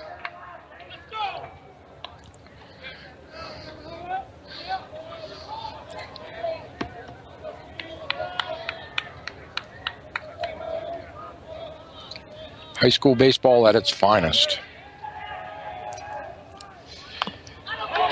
Tip foul.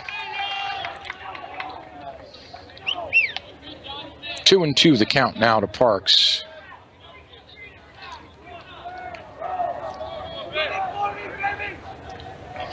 Just a little tick on that bat to keep him in the game. Here we go. Fastball swing and a miss. He struck him out. A huge, huge K for Wanger as Parks goes down swinging. For the second out of the inning,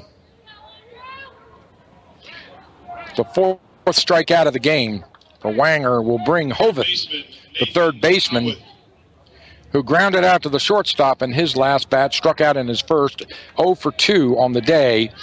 Hoveth looking at 2 outs with runners on the corners. Well hit into left field. The left fieldman, he's got to judge it. He got it in his glove, takes 1 step, and makes the out. That's the end of the inning, ladies and gentlemen. On 2 hits, 2 runs, and no errors, the Railroaders, with a slim 5-4 lead here, will come to bat at the top of the 5th inning. After this commercial break, we'll be right back. Give Chris Erickson a call for all your real estate finance needs. Chris has 25 years of residential and commercial experience and currently is a senior loan officer with Bank of England, a nationwide federal savings bank from England, Arkansas. Bank of England's doors have been open since 1898. They offer FHA, VA, and conventional purchase programs, as well as refinances, along with reverse mortgages, an exciting program for homeowners over 62 years of age. Contact Chris at 240-399-4490 and let him help put you in a great loan program.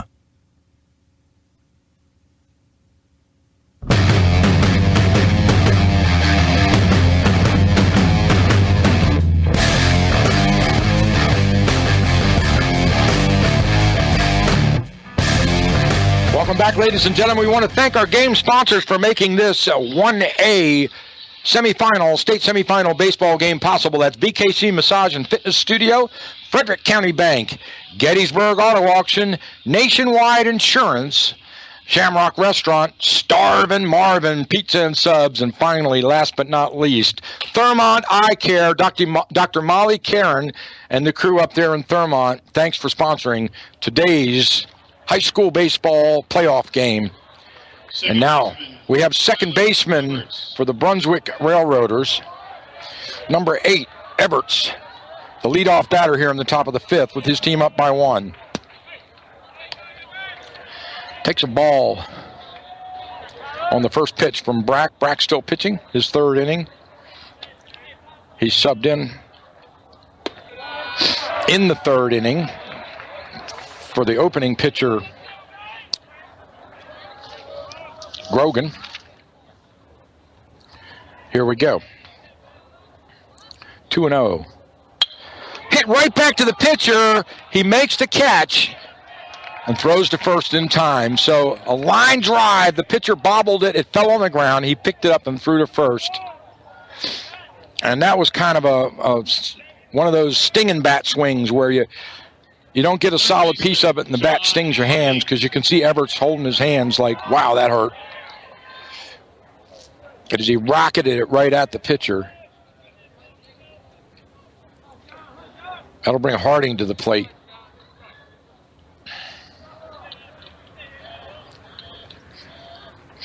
Harding hits a one-hopper to second base. The throw is in time, and they make the catch to get the second out of the inning. So 2 up and 2 down on groundouts. Brack's substitution seems to be making a huge difference for the Saints here in this game. Catcher. That's going to bring Naylor to the plate. He struck out in his last bat. 0 for 2 on the day. Number 5 steps in. 2 out, top of the 5th. Ball high, changeup from Brack. 1-0 to Naylor.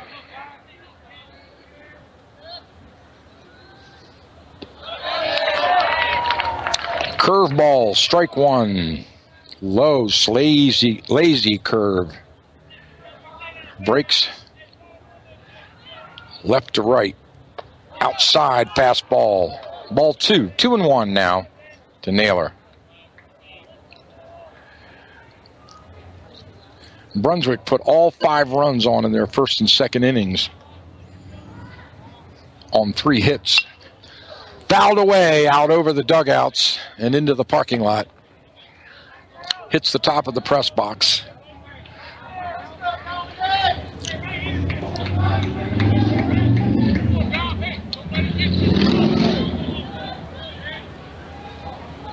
Two out, top of the 5th. Railroaders 5, Saints 4. Swing and a miss, and he struck him out to retire the side. So 3 up and 3 down. Brack gets it done. 1, 2, 3. The Railroaders go down swinging, and just that fast, the Saints are going to come back to the plate after we take this break. In the nation, we know how it feels when a company doesn't treat you like a priority. You feel small. Or worst of all, like you're just a voice in a crowd. At Nationwide, we put members first. Join the nation. Nationwide is on your side. Give your local Nationwide agent, Anna Karina Rodriguez, a call today at 301-670-9823. That's 301-670-9823. Subject to underwriting guidelines, review, and approval. Availability and details vary. Nationwide Mutual Insurance Company and Affiliates, Columbus, Ohio.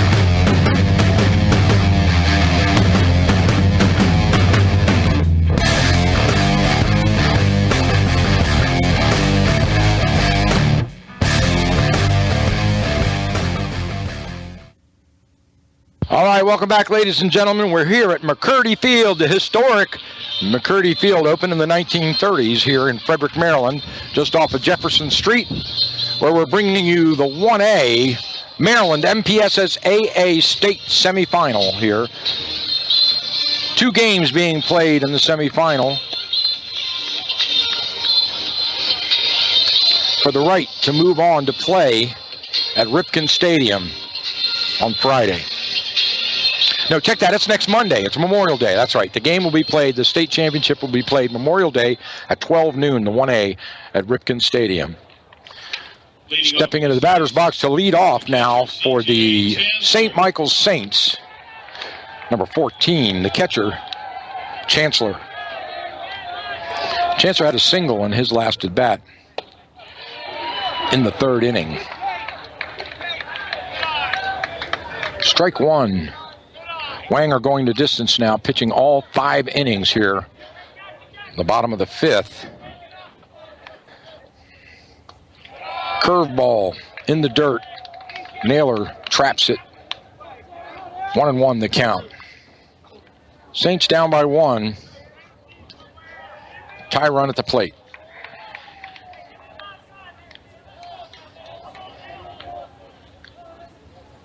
Swing and a miss.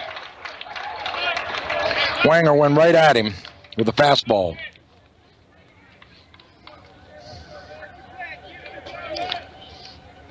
One and 2 now. So the leadoff batter here in the bottom of the 5th, the catcher, Chancellor. Struck him out. Called strike 3. Chancellor walks away looking.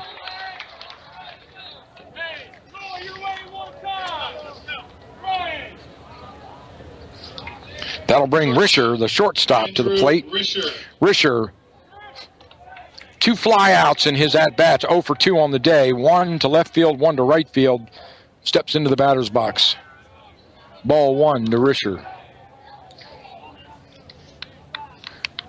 As I mentioned a moment ago, Wanger pitching all 5 innings here today. He pitched a complete game at his last outing in the 1A West Championship title game just last Friday.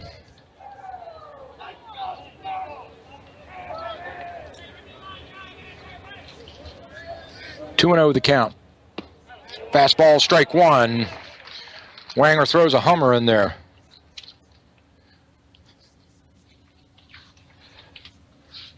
Wanger gets the sign from Naylor. Delivers. Fastball inside. Strike 2. Swing and a miss. Brunswick defeating Northern Garrett last Friday 6-3 to advance to the semi. High, coming right at me. Catcher drifts under it and again cannot make the catch. He grabs his face in disgust. That's the second pop over home plate that he's missed. This one playable. Easy play for the catcher, and Naylor pretty disgusted with those 2 mistakes. Had an opportunity to get that batter, but Risher keeps it alive. 2-2 the count with 1 out to Risher. Curveball evens the count at full. That was a heck of a curveball. That thing started out over Risher's left shoulder and zoomed into the plate. Just a bit inside. Oh, hit him in the helmet. Risher took a crack on the skull. Good thing he's got that batting helmet on as Risher goes down to first base. You know his ears are ringing right now because he took that one right in the helmet. And he's walking down the line. His coach is talking to him, looking at his eyes, holding his head. He's okay, he says. He pats him on the shoulder and says, all right, put your helmet on, you're okay. How many fingers do I have? But that ball, I mean, I could hear that up here, and I'm way up high in the press box above the field looking down over home plate, and that crack was a sick noise. Well hit into right field, one high base hit. He bare hands it and throws it into the second baseman to hold up the runner at second. So a hit pitch puts Risher on first and now down to second on the single by Brack. So once again, the Saints bats come alive. Grogan. That'll bring Grogan to the plate.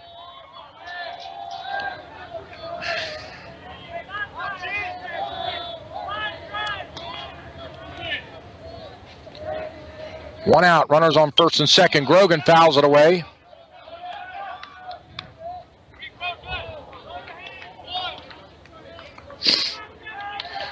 So Wanger's got to be way up there in the pitch count right now because every batter is taking him deep into the count.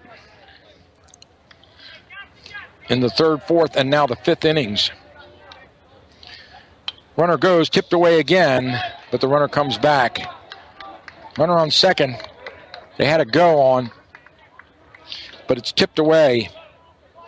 So it'll take the count to 0-2 now. Wanger out in front. Can get a little creative here with his pitching. Let's see what he does. Oh, he hits him in the head too. Holy mackerel, that's 2 hit batters in a row.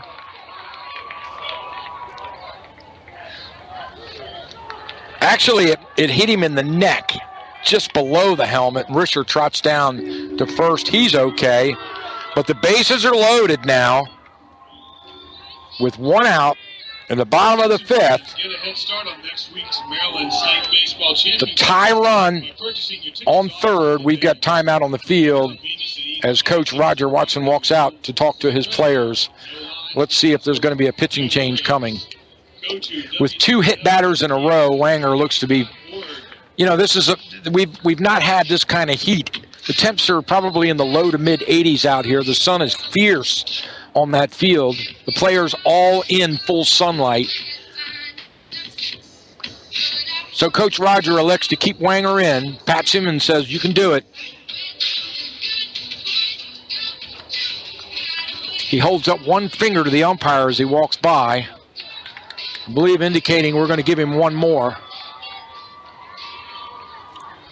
So everybody trots back out for the Saints with the bases loaded and 1 out.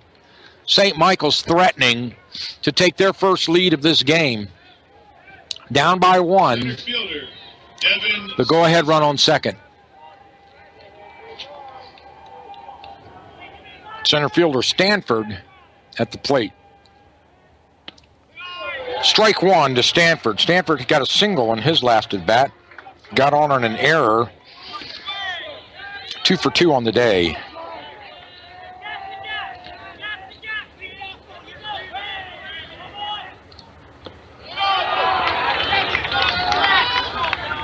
Ball 1, 1-1 to Stanford. Runners on first, second, and third. 2 hit pitches and a base hit to get him there. 1 out on a strikeout so far in this inning. Open stance for Stanford. Chopped away right past my head. I could have reached out if I had a glove and caught that one.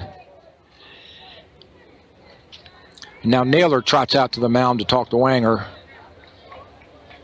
Quick conference. They're done. Naylor must have seen something in Stanford. 1-2. Wanger ahead in the count. Needs a double play right here badly. Timeout. The umpire called time right in mid-pitch. And it was a curveball right over the plate. And the crowd did not like that at all. So play resumes. Fastball. Fouled away. This one hits right next to my face against the press box. So both of those fouled away pitches coming right at me. A lot of activity here today at McCurdy Field, huh? Ambulance every 15, 20 minutes. Here we go. Still 1-2 the count. Curveball, strike 3. He got him looking with a beautiful curveball.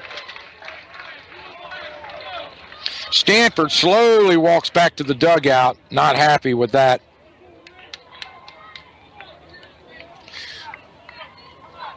Second base. That'll bring the second baseman Saunders to the plate. Saunders grounded out to the pitcher in his last at bat. Got a single in the third inning. 1 for 2 on the day. He has 2 out and bases loaded here in the bottom of the 5th with the tie run on third. Way outside, ball 1. Wanger's got to be careful here. A pass ball scores a run. A lot of distance between home plate and the screen. At least 40 feet.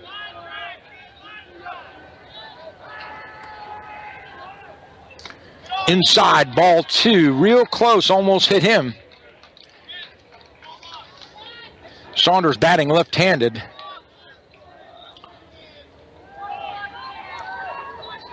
Has to tighten up to keep that one from hitting him.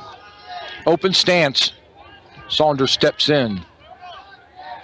Here we go. Change up. Outside edge of the strike zone for a called strike. 2-1 to Saunders. 2 out. Bottom of the 5th. Saints at bat down by 1. Bases loaded. Threatening.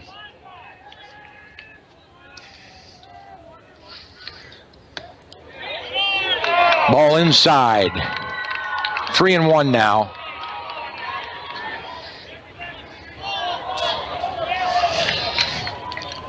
Wanger can't afford to walk this guy. He'll walk in the tying run.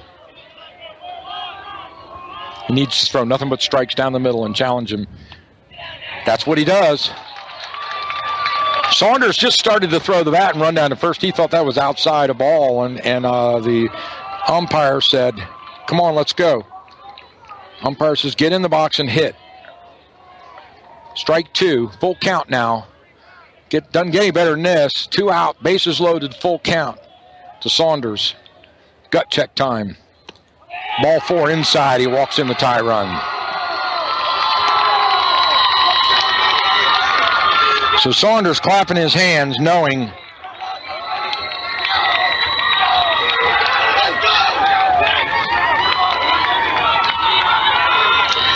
the tie run crosses the plate. The bases are still loaded. It's 5-5 now. Hitter Tucker Heinlein. Tucker Heinlein, the designated hitter, top of the order here in the 5th. Steps in. He got a single in his last at bat. Singled in a blooper into left field. Fouls that one away and back out of play.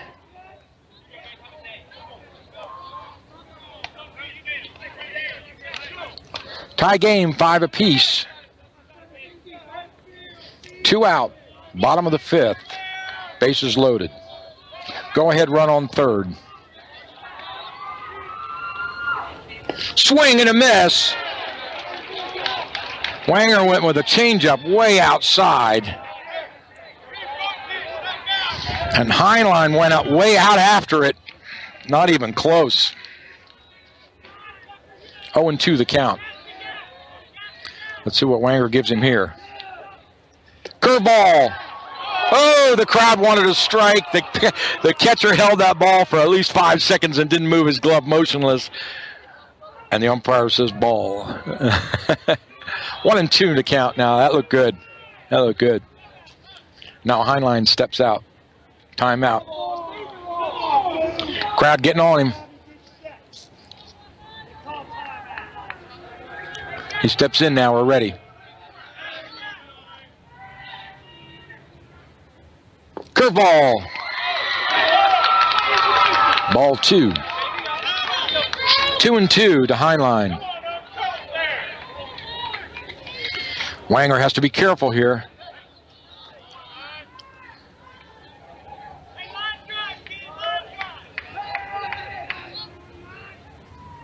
Swing and a miss. He struck him out to end the inning and get out of that jam. Wanger takes his hat off and rubs his forehead and says, woo! Man, oh man, it's a tough day out here in baseball land.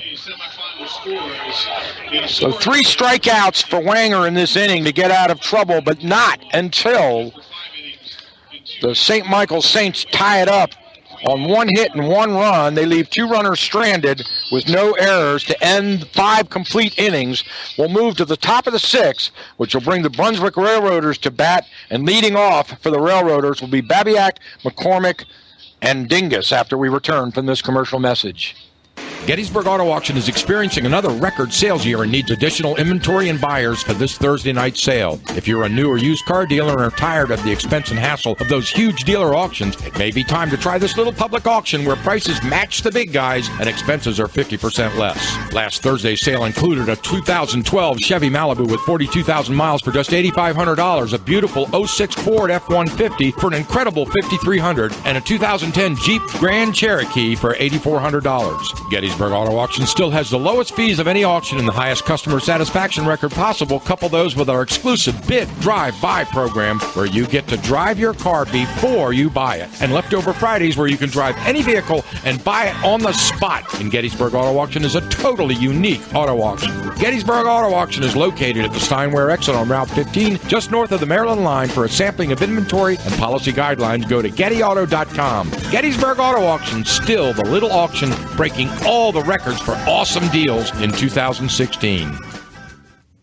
All right, welcome back, ladies and gentlemen. The Railroaders are coming to bat. St. Michael's beating Washington to get here last Friday, 11-1. So this team can hit. This team can really hit the ball, and they've shown that by battling back from a 5-0 deficit. They've chipped away at it over the last. That's a final.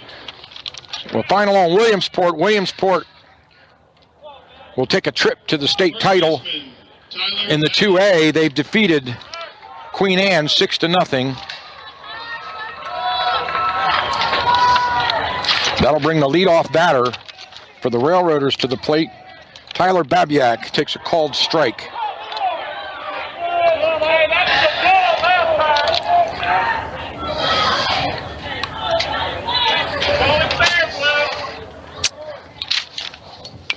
Chopped foul down the third base line.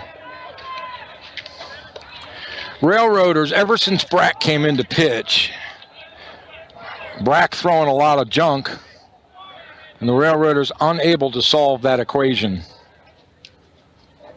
Swing and a miss, struck him out.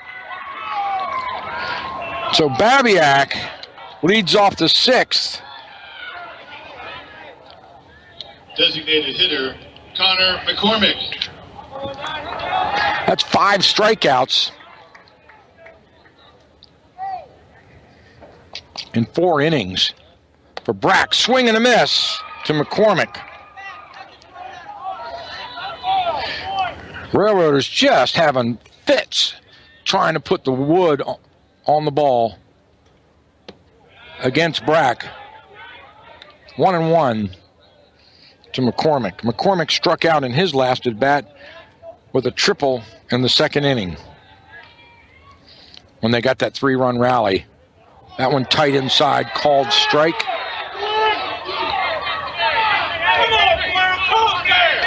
One and 2 to McCormick.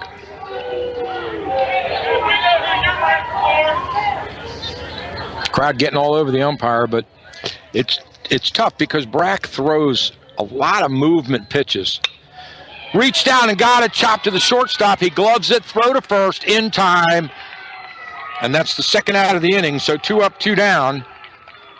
As McCormick grounds out to the short for the second out of the inning, which will bring Dingus to the plate. Number 3 walked in his last at bat. Right fielder, Ryan Dinges.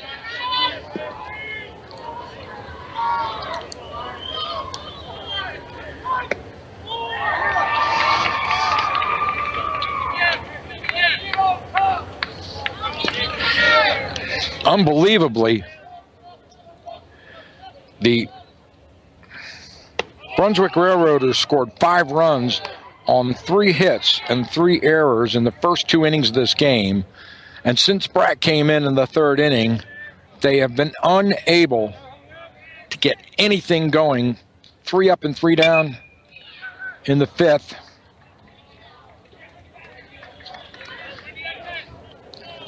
Nothing in the 4th, no hits in the 4th, and no hits in the 3rd. Babiak had a single, but then he got caught in a rundown. So they can't solve this pitcher's pitching. Very difficult to see the ball. A lot of movement, and he strikes him out. Dingus swings and misses for the 3rd out of the inning. 3 up and 3 down again. That's 2 innings in a row as the Railroaders go down 3 and 3. 6 batters and 1, 2, 3 strikeouts. So that's a 50% strikeout ratio in 2 innings for Brack as he gets better.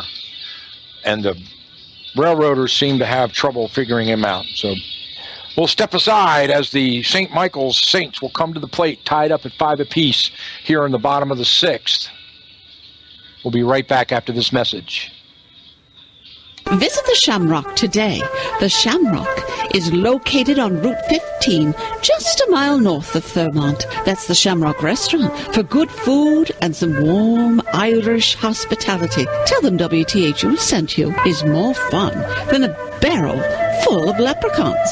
That's the Shamrock Restaurant since 1963. When you mention the mere thought of Ireland in Frederick County, the first thing that springs to mind is the Shamrock Restaurant. Locally owned and operated, the Shamrock Restaurant is a dining legend around the region, featuring Fitzgerald family recipes in the tradition of the Irish countryside. For the Shamrock, it's a continuation of their old country family recipes using fresh, authentic ingredients. Dining in a warm, relaxed atmosphere that you'll remember as a seasonal event. The Shamrock Restaurant, located just north of Thurmont on Route 15. Stop by today and find out why it's the most popular restaurant in our area for over 30 years. The Shamrock Restaurant.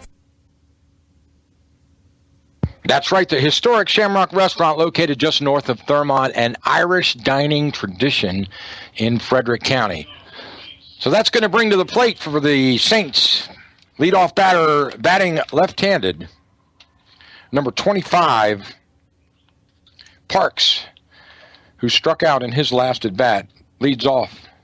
He takes a called strike here in the bottom of the 6th inning.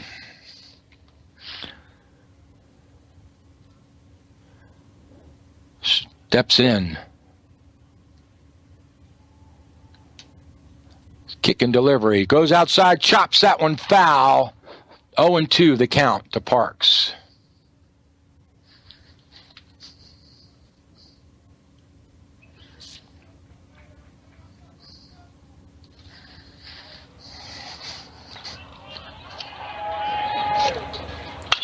Well hit, deep into right field. The right fielder moves to his left and makes the catch on the run. And the crowd claps because that ball was well hit.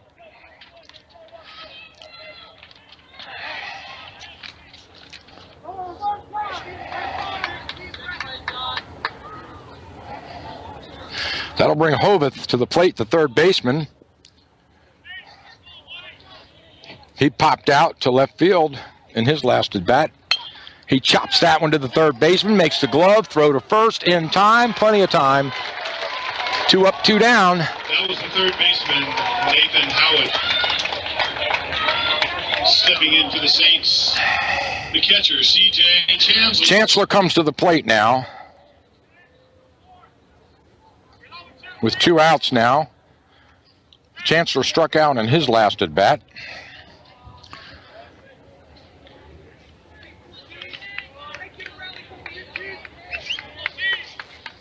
He steps in, taps the plate with his bat, and he's ready.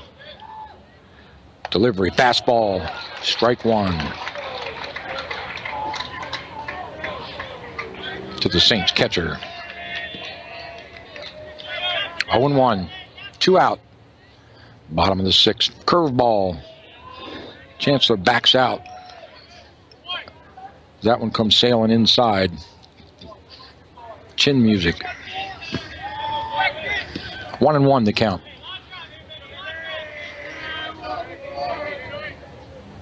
Fastball just off the plate, 2-1. The crowd has a big O, as you heard. They thought it was a strike. It was close.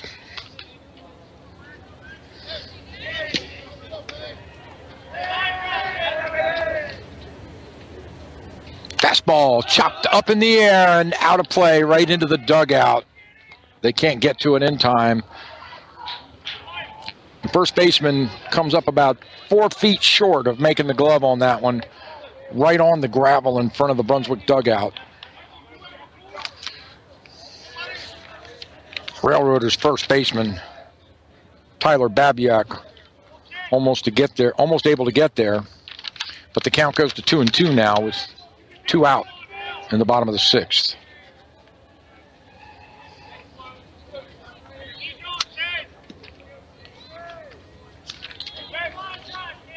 Chancellor steps in. Swing and a miss. He struck him out. 3 up and 3 down here, and we move to the 7th inning, the top of the 7th, the last inning of this game. At the end of 6. Where Brunswick will have an opportunity to come to bat, and they'll march in with their strength and their order.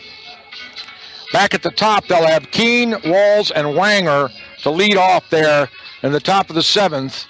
But they will have to solve that formula in Brack, who has held them to 1 hit in 4 innings. We're moving to the 5th inning of Brack's excellent pitching when we come back.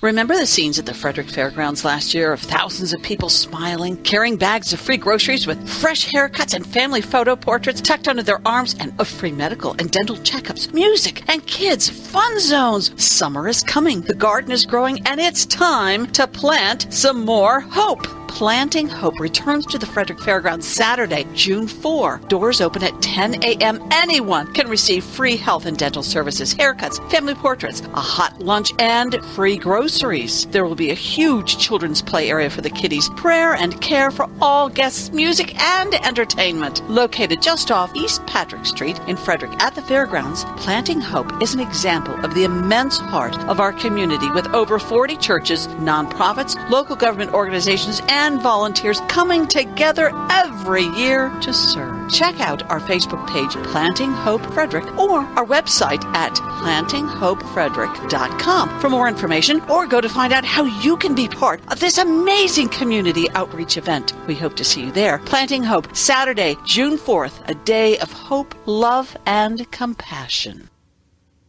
Planting Hope 2016, where millions and millions of dollars of goods and services are poured out into our community in love at the Frederick Fairgrounds year after year. Number 4, Keene, our leadoff batter, takes a called strike 2. 0-2 the count to Keene, the shortstop. Brack continuing with his excellent pitching here in the top of the 7th. Tip foul. Keene stays alive as he goes up top after that one. A changeup high and away.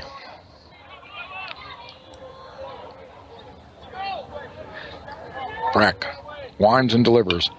Chopped away foul right over my head and out of play. Keene hangs in there. Down 0-2 in the count.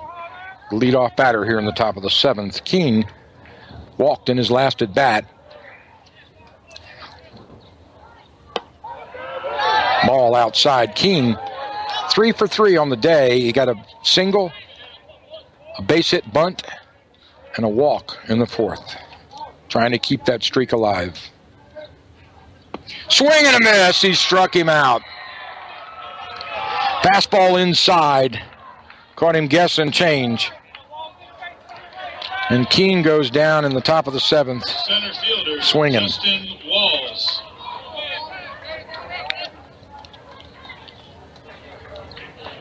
Seventh strikeout of the game for Brack. Walls steps in. Walls struck out in his last 2 at-bats. Walked in his first. 1 for 3 on the day for Walls. Railroaders need to get something going here, or we're going to the bottom of the the inning, and St. Michael's with an opportunity to close out here as the home team. Which I mentioned at the opening outset of this game was that curious that Brunswick from Frederick County would play as a visitor at their own field. But that's the way the seedings work for the state of Maryland. Strike called. Shot down the third baseline, fair and into the left field. Base hit. And he turns and stops at first. So number 11, center fielder Walls, grounds one down the third base line for the base hit.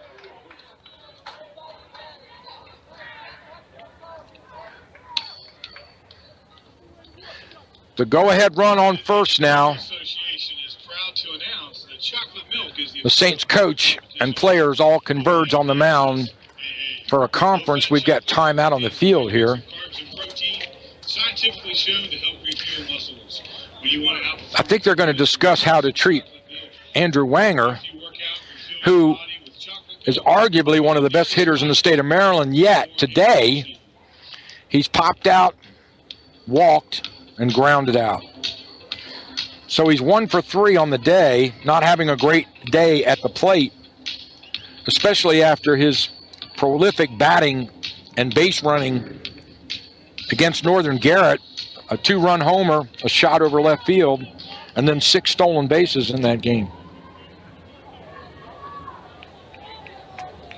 Let's see if they're going to pitch to Wanger as he kicks a little dirt and steps in. Brack steps onto the rubber, looking at first with Walls on.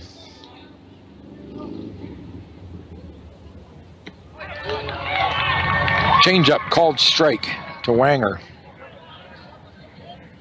Wanger looks down to third base coach for the signal.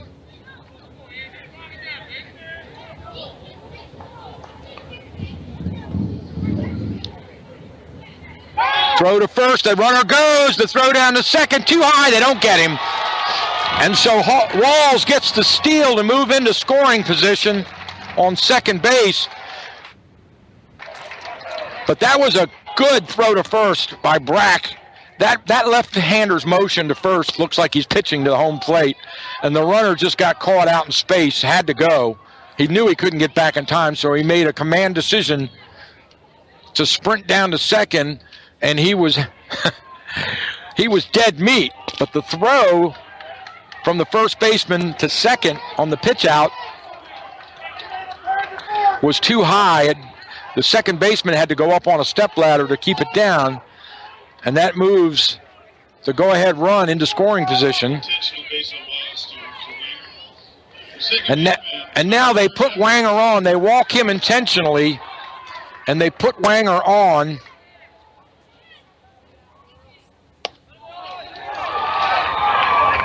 To bring in Eberts, the second baseman, who takes a called strike in his first pitch.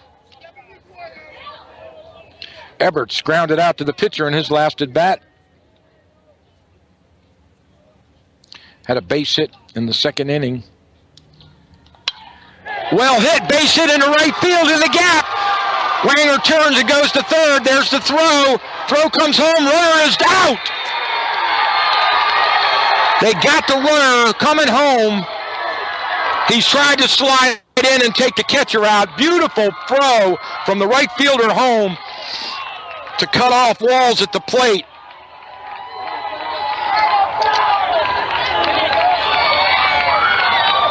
As Wanger goes down to third, the base hit by Eberts. Third baseman John Harding.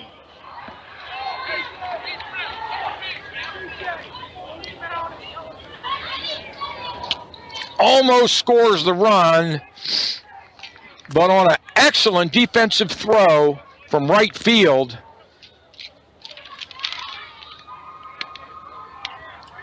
Parks rifles it home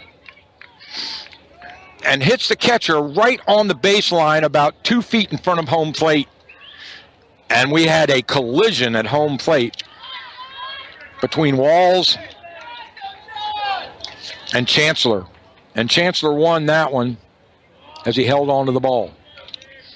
It's going to bring Eberts to the plate. Harding to the plate. Harding, ball's in the dirt. Chancellor has to scramble to keep it in front of him. Harding steps out. Ball one. 2 out. Go-ahead run on third in Wanger. Top of the 7th inning. Railroaders threatening. Check swing foul. Evens the count at 1 apiece.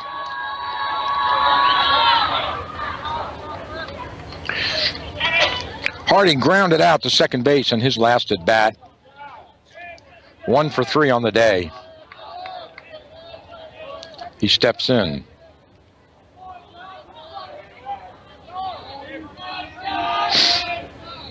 Runners on the corners. A pitch out. Ball 2.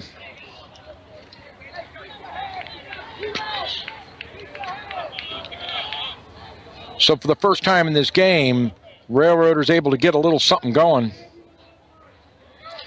on a couple of infield base hits. Ball outside. 3-1 now to Harding.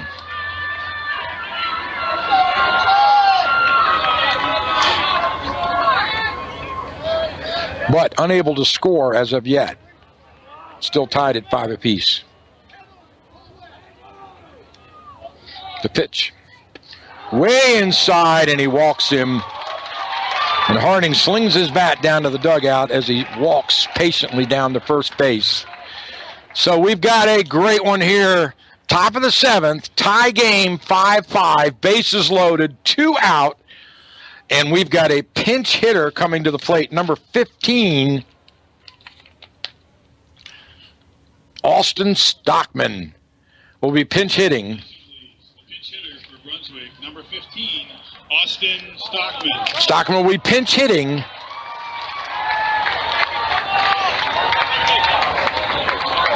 For Naylor.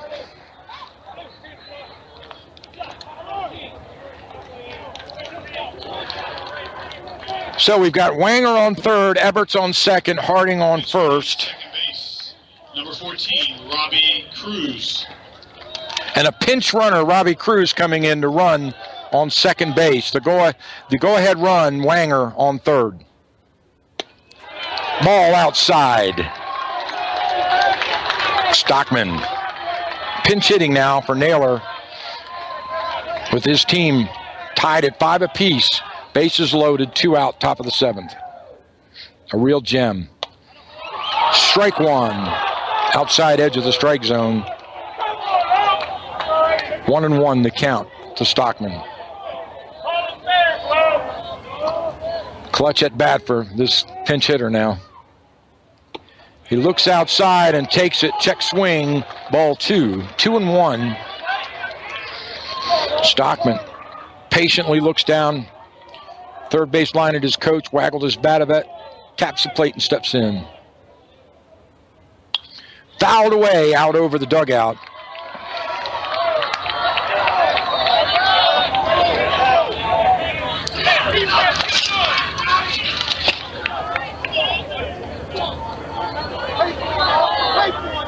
Two and two the count. Foul tipped away again. Stockman stays alive. We got a good one here. 5-5. Top of the seventh, bases loaded. Well hit in the right field. It's easy going to be played, and he makes the catch to end the inning. So the right fielder, Parks, gets the Saints out of trouble with the Railroaders threatening. They leave three stranded on 3 hits. No runs and no errors, 3 left on. The Saints will come to the plate, tied at 5 apiece, with an opportunity to put this one away, or we go to extra innings. We'll be right back.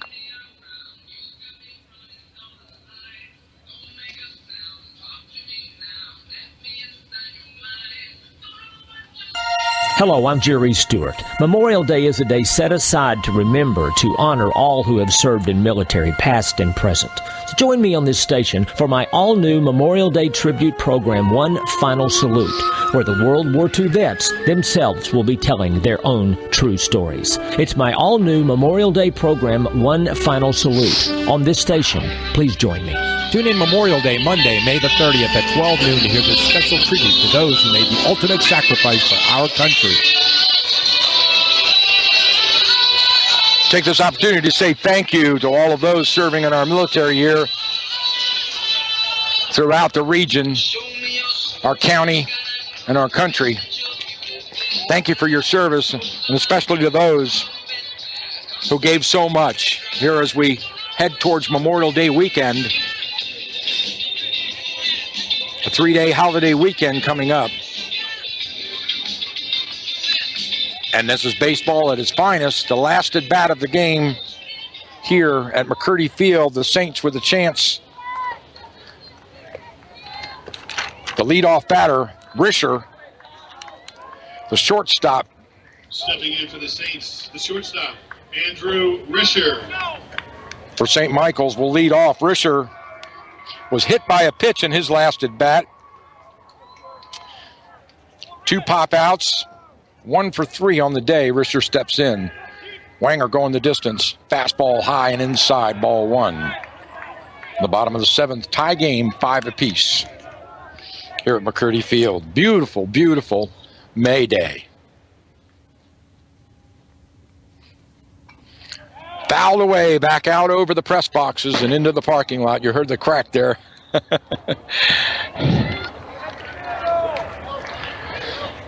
1-1 the count to Risher.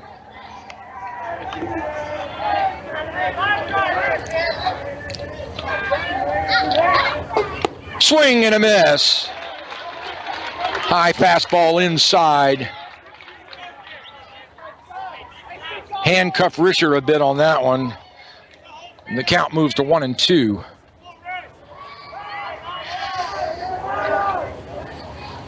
Fastball chopped to the second baseman. He gloves it, picks it up, throws to first in time.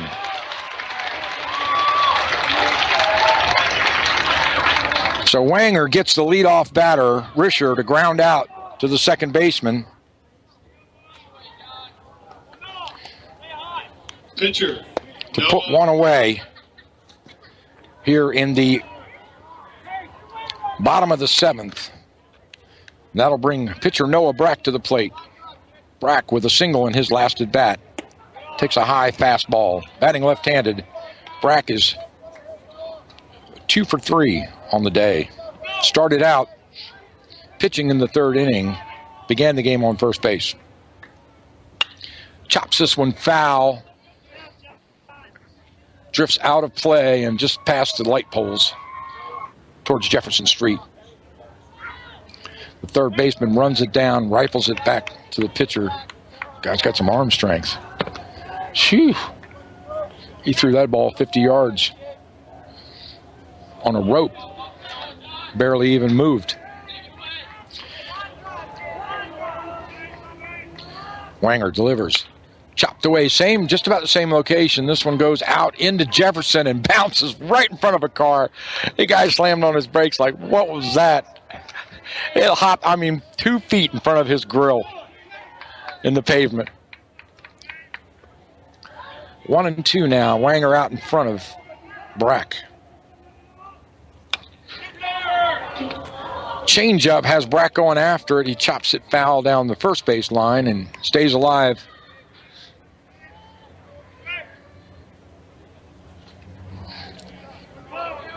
Tie game, 5 apiece in the bottom of the 7th inning. This one hit to second base, got a charge in, dies in the grass, underhand toss to first, and they get him. 2 up, 2 down.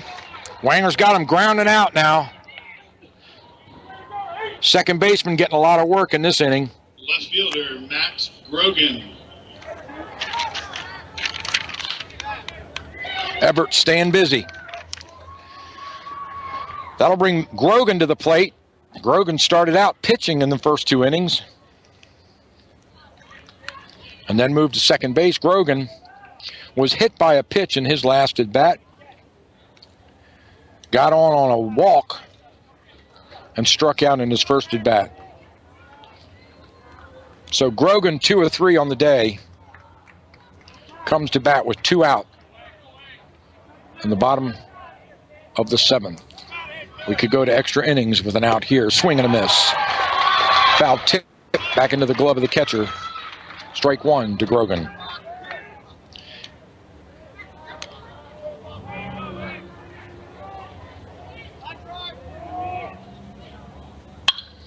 Well hit, one hopper to the second baseman. He gloves it, throws to first, and that's it. 3 up and 3 down. We go to extra innings.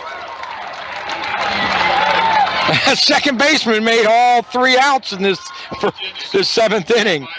Everett's getting a real workout, but made it look like practice as they get him 1, 2, 3. No hits, no runs, and no errors. The Railroaders come back to bat at the top of the 8th inning. We've got extra innings here at McCurdy Field. Leading off for Brunswick here will be Naylor, Babiak, and McCormick in the top of the 8th inning after this break. Mount Airy Mattress is not about gimmicks. It's about sleep. They believe they can help you learn how to sleep better. Their family is dedicated to providing you superior service at the best price. That's why they'll donate a portion of your mattress purchase to your favorite charity. Shop at a place that truly cares about you and your sleep. Mount Airy Mattress. See for yourself. Stop by today. Located on East Ridgeville Boulevard, just off Route 27 in Mount Airy, or call at 301-829-8855. Mount Airy Mattress, your local sleep specialist. Mount Airy Mattress is a proud supporter of Linganore football.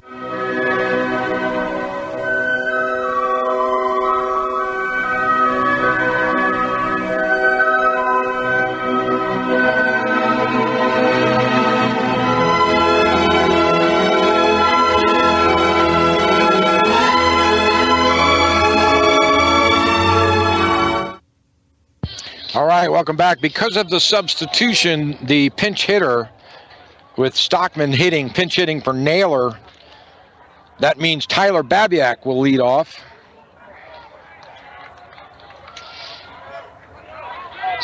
He struck out in his last at bat. Tyler Babiak. 1 for 3. 2 for 3 on the day. 2 base hits for Babiak. Ball way outside, 1-1 the count. So we're in extra innings here in this 1A semifinal Maryland championship baseball game. Tip foul, 1-2 the count now to Babiak. Top of the 8th, extra innings, 5-5 tie game. Railroaders are ready. chop to the shortstop. He handles it, gloves it, throws to first, not in time. Oh, he got him. It didn't look like he was going to get him in time, but the first baseman made an incredible stretch.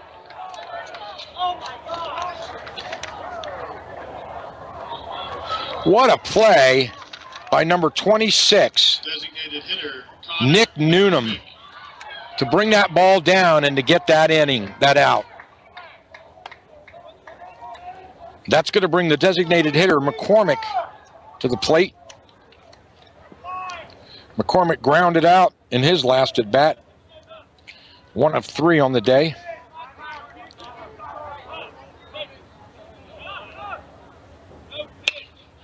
No pitch is called. Even though McCormick hit that ball deep in the left field, they made the catch. The first base umpire said no pitch, right as it was thrown. So McCormick pretty happy about that. Not sure why it was no pitch. But McCormick, even though he flew out to left field,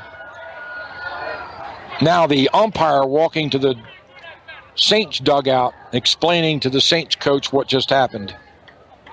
Right in the middle of the pitch, the first base umpire yelled, "No pitch, timeout."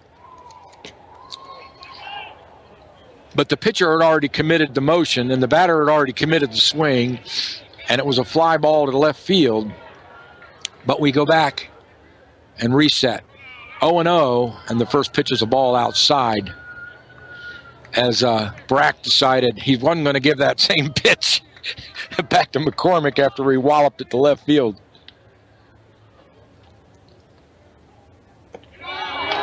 Ball 2 outside, 2-0, the count. 1 out, top of the 8th, tie game.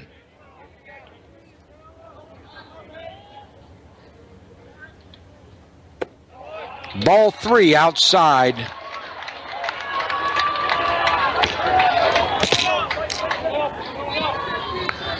Brack showing signs of a little fatigue now. Strike 1. So McCormick took that one. And now he'll be swinging away.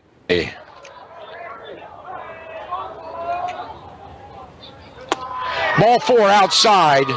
McCormick trots down to first base on the base on balls. So the go-ahead run is on first. That'll bring Dingus to the plate, the right fielder. He struck out in his last at bat, walked in his first at bat. 1-1 on the day. Dingus will bat with 1 out and a runner on first.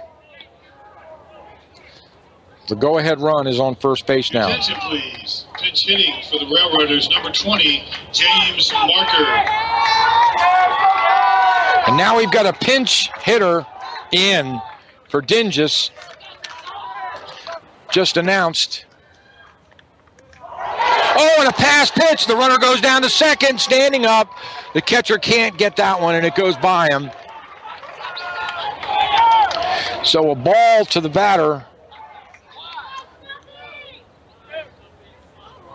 James Marker, number 20, pinch hitting for the right fielder, Dingus.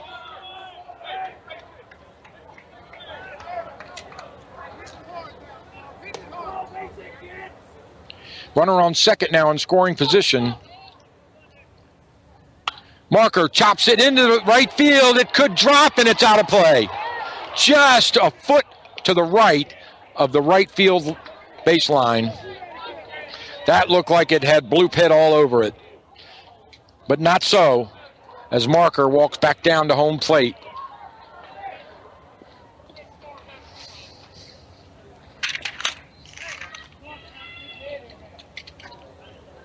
With the count at 1-1. And a runner on second, 1 out. Tie game. Marker settles in, open stance, batting right-handed. Way outside. Ball 2. 2-1 to Marker.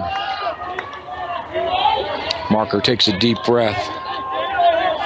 Steps in. A lot of pressure here. Extra innings. Semifinal championship. Strike called. Evens the count at 2-2.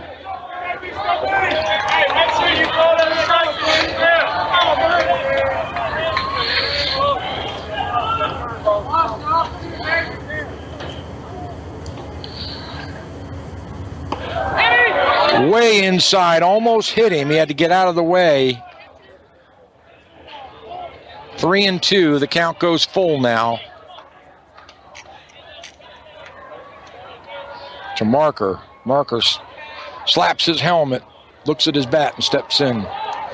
Digging in that dirt, he's ready. Brack. Stretch delivery. Ball 4 outside. Marker gets on the walk. Base on balls for Marker now as he trots down to first.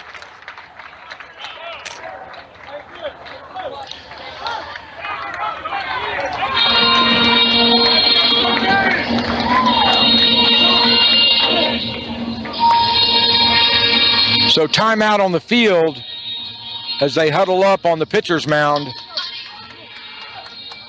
Coach Watson calls all his players in. As the St. Michael's coach is talking to the umpire, I think we're going to get a pitching change.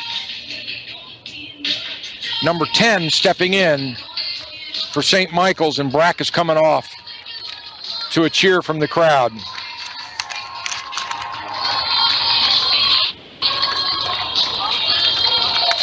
Number 10, Devin Stanford, started out in left field in this game. Will now come in relief in the top of the 8th inning. With 1 out and Brunswick threatening with runners on first and second.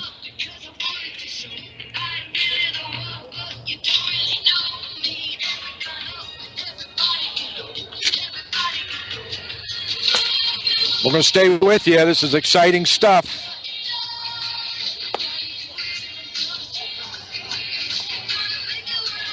We're here at McCurdy Field for the 1A semifinal state game. Winner of this game will advance to Ripken next Monday to play for the 1A championship. Brunswick knows the road to that stadium because they were there last year. They won it all last year.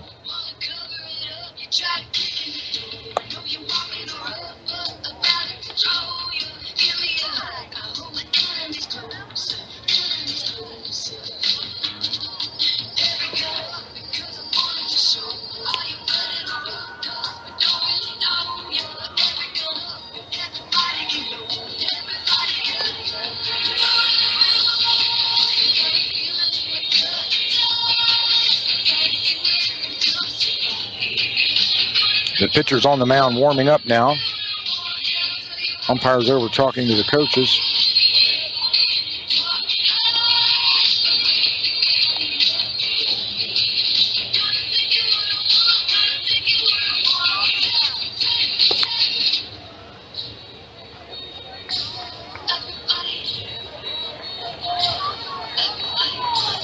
Good crowd here today, getting their money's worth on this 5-5 8th inning gem. And now we're ready.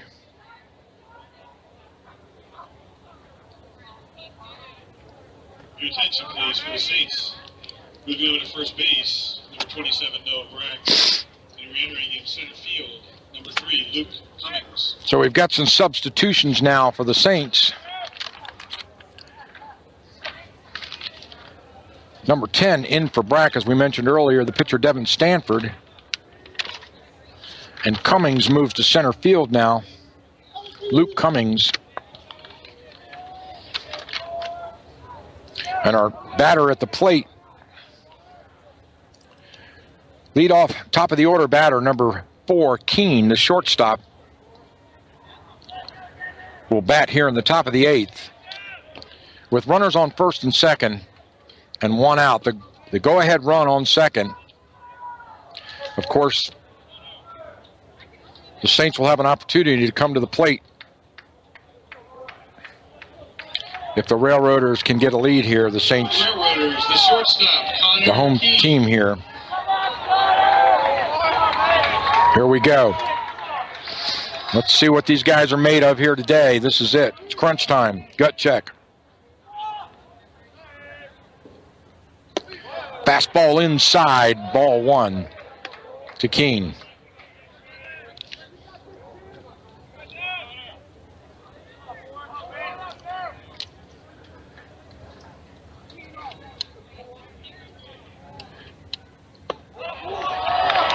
Good velocity fastball right down the pike. Called strike one. 1-1 the count.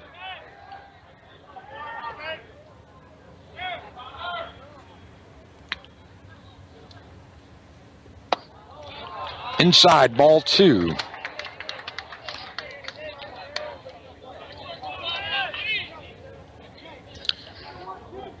Keene 3 for 4 on the day.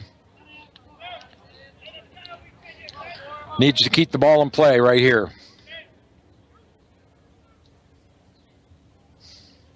Swing and a miss.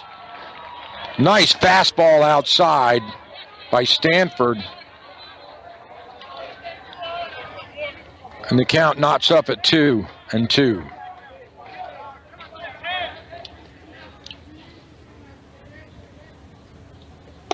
Swing and a miss, struck him out. So Stanford takes him to 2 outs. Center fielder, Justin. As Keene strikes out back-to-back at bats. Still have runners on first and second with 2 out. The center fielder, Walls, comes to the plate. He got a single in his last at bat. He got that inning rally going, but he got thrown out at home. And he hits this one, line shot to the shortstop, and he makes the catch. 1 more out, and they get it. And we move to the bottom of the 8th inning on that hot, beautiful catch as the shortstop jumps high in the air to rob Walls of a base hit. We'll be right back. MedOne Pharmacy is the largest locally owned and operated pharmacy in Frederick County. MedOne Pharmacy has 6 locations in Boonesboro, Brunswick, Emmitsburg, Middletown, Thurmont, and Woodbine to provide you with convenience, experience, service, tradition, and value. From prescriptions to home care products, over-the-counter medications, and more, MedOne Pharmacy accepts most insurance plans. Their courteous professional staff is there to make sure that you feel like a friend and not just another face in the sea of big chain store pharmacies. MedOne Pharmacy. Check out their website at medonePharmacy.com. That's MedOne Pharmacy.com. On Facebook, or for more information, call them at the location nearest you. MedOne Pharmacy lives and works in your neighborhood and is committed to helping make your community a better place. MedOne Pharmacy. Stop by today.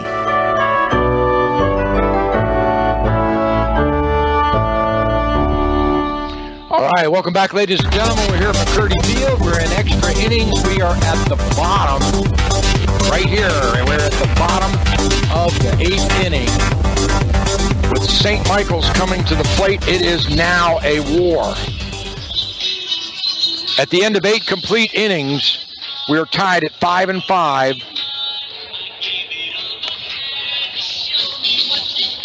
And the leadoff batter for St. Michael's, number 1, the second baseman, Saunders.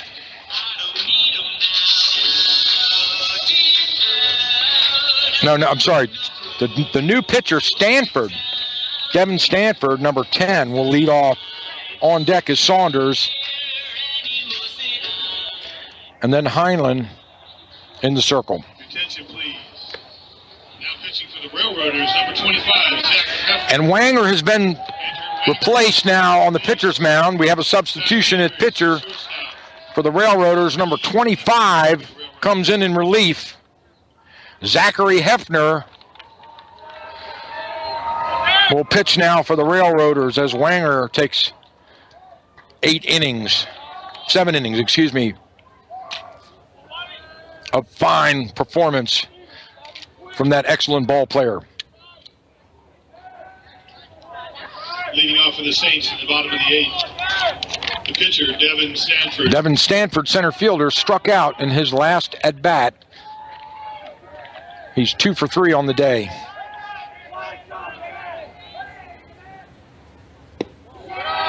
Fastball. Ball 1 to Stanford.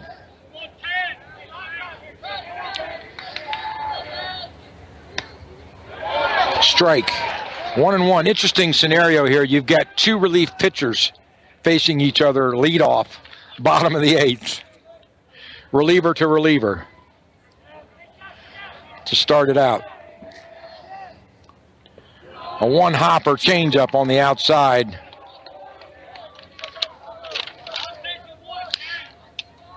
Gets away from Naylor a little bit, but it's okay. 2-1 the count now to Stanford.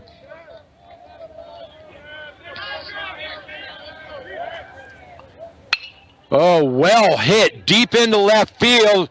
He's on the run, right at the line, and he makes the catch right at the fence in the far corner, as far as you can get in fair territory in the corner of left field. What a great catch in the sun by the left fielder Trent Saunders for the Railroaders.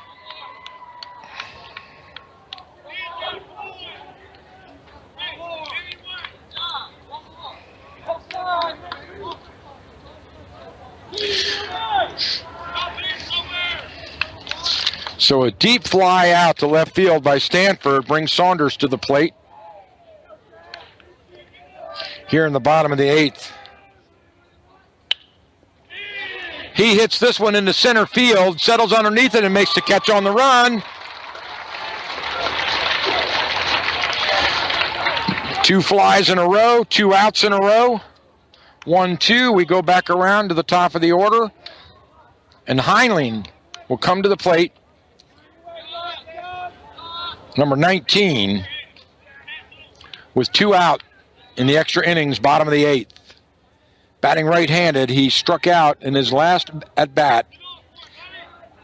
2 for 4 on the day. He hits this one, infield pop-up. The shortstop says, mine. Very easy play, and he makes the catch to end the inning. So 3 up, 3 down.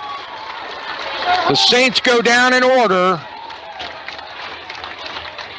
And the Railroaders will come back to the plate at the top of the 9th inning here. We're in our second full extra inning at McCurdy Field with the 1A championship title on the line. We'll be right back. In the nation, sometimes but add brand new belongings from Nationwide, and we'll replace destroyed items in your home with brand new versions. We put members first. Join the nation. Nationwide is on your side. Give your local Nationwide agent, Anna Karina Rodriguez, a call today at 301-670-9823. That's 301-670-9823. Optional feature. Exclusions and limits apply. Damaged items may be repaired in some cases. Consult policy language for specifics. Nationwide Mutual Insurance Company and Affiliates, Columbus, Ohio. When you are ready to begin the most complex financial transaction of your life, settling on a home, you want an experienced, proven settlement title company. Resolution Escrow Services is the licensed title agent. With our busy lifestyles, Resolution Escrow Services can make it easy for you by scheduling your settlement closing at the location of your choice. Call them today at 240-912-8400. That's 240-912-8400, or check out their website at resolutionescrowllc.com. Resolution Escrow Services, settling only for excellence.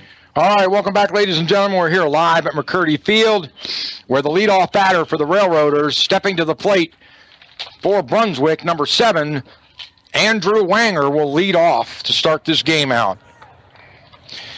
In the top of the 9th inning, Wanger swings and misses at the first pitch. Facing the relief pitcher now, the 3rd pitcher of the game for the Saints, Devin Stanford.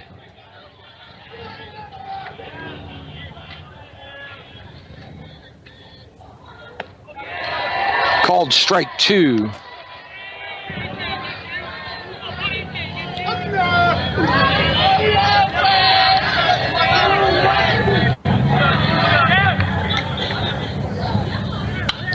Fouled away Right at us. I had to duck to keep that one from hitting me.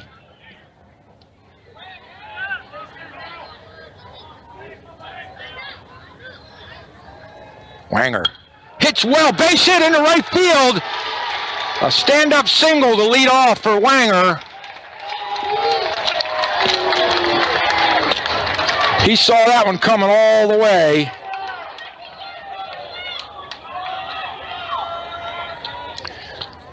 So Wanger keeps the hopes alive here at the top of the ninth. Shortstop, Tyler Eberts.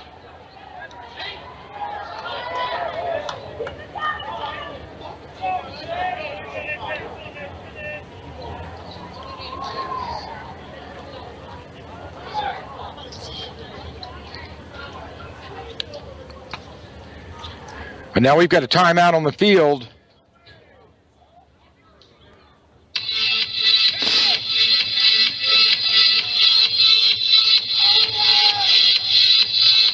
So with timeout on the field, as the coaches converge, we're going to step aside for a quick break as they sort this one out. There's a little strategy going on the field as they're doing some subs in and out. We'll give you a couple of sponsor commercials, and we'll be right back after this important message. MedOne Pharmacy is the largest locally owned and operated pharmacy in Frederick County.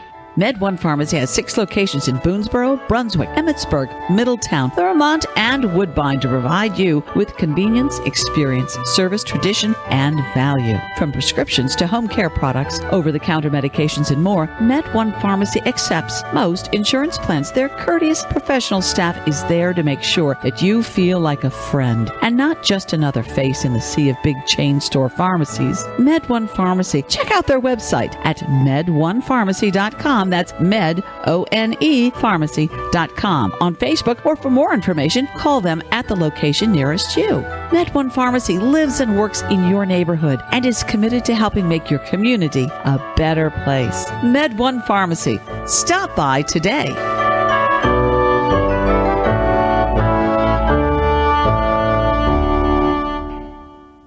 Visit the Shamrock All today. right, welcome back, ladies the and gentlemen. Shamrock is located on Route 15, just a mile north of Thurmont. Sorry about that. Got that commercial kicked in on me. Welcome back, ladies and gentlemen. We're here live now. We've got the batter has stepped in. Number 8, Everts batting. Throw to first. Oh, the ball hit Wanger in the back of the helmet on the throw to first. If it had gone, if it had missed his head, it had gone into the stands for extra bases for Wanger. So we're back to the action.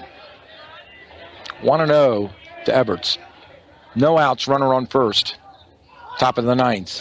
Everts shows bunt. Stanford pitches out. 2-0 the count now. Not sure, we may have to delay slightly getting you into your Keys game here. The Keys set for first pitch at 7 p.m. Pre-game at 6:45, and just a few minutes from now, we're at the ninth inning, top of the ninth inning here in a high school gem. 5-5. Fastball inside, strike one. 2-1 the count to Everts. Everts with a base hit on his last at bat. 2 for 4 on the day. Wanger with a lead on first. Stanford goes to first. Left-hander. Not a very quick move to first. Not a great pickoff move for that pitcher. He's ready. He kicks and delivers. But right up the middle, Everts, the throw to first, into, oh, it's a bad throw, and the runner moves to second, and the runner, Wanger, goes down to third. So an error goes to the pitcher, Stanford, on the throw to first on what was a routine bunt back to the pitcher. And the Railroaders threatening with the go-ahead run on third and Wanger, and no out here in the top of the ninth.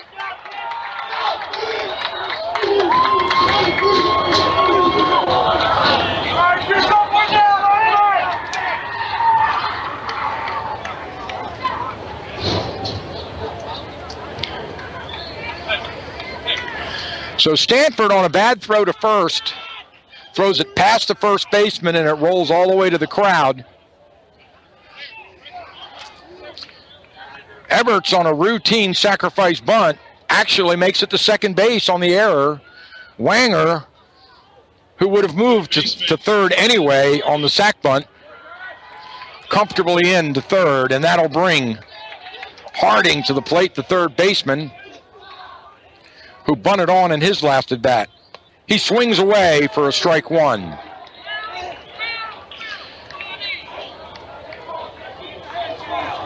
No outs. Top of the ninth, 5-5. Runners on second and third. The Railroaders are threatening. Ball outside. Evens the count at 1 apiece.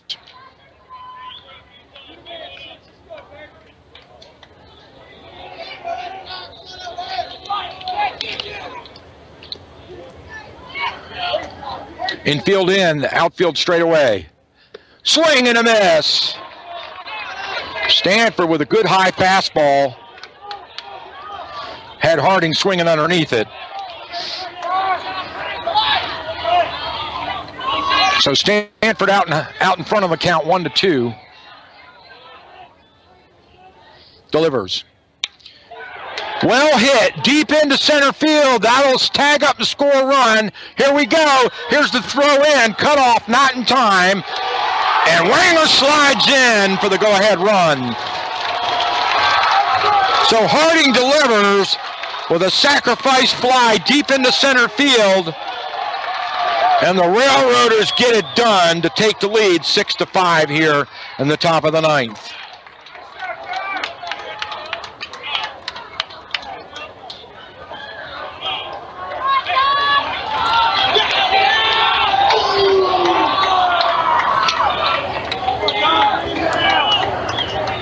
Catcher, Dominic Naylor. Everts goes down to second base on his error bunt. Strike one, called strike one to Naylor, the catcher, who struck out in two of his 3 bats. He's 0 for 3 on the day. 1 out, runner on second. Railroaders lead at 6-5 here in the top of the ninth. Swing and a miss. Stanford out in front now on the count. Coach Watson calls time as he walks down to talk to his batter. We've got time out on the field. Roger covering his mouth, talking to his player, settling Naylor down.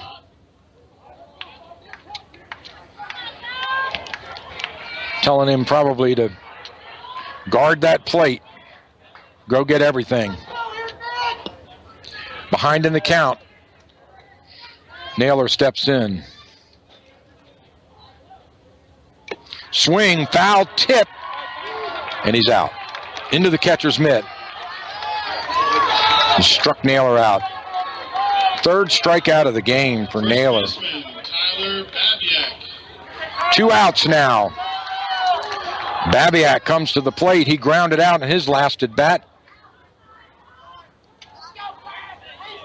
2 for 4 on the day. Babiak, 2 outs, runner on second. Brunswick with a 1-run lead. Swing and a miss.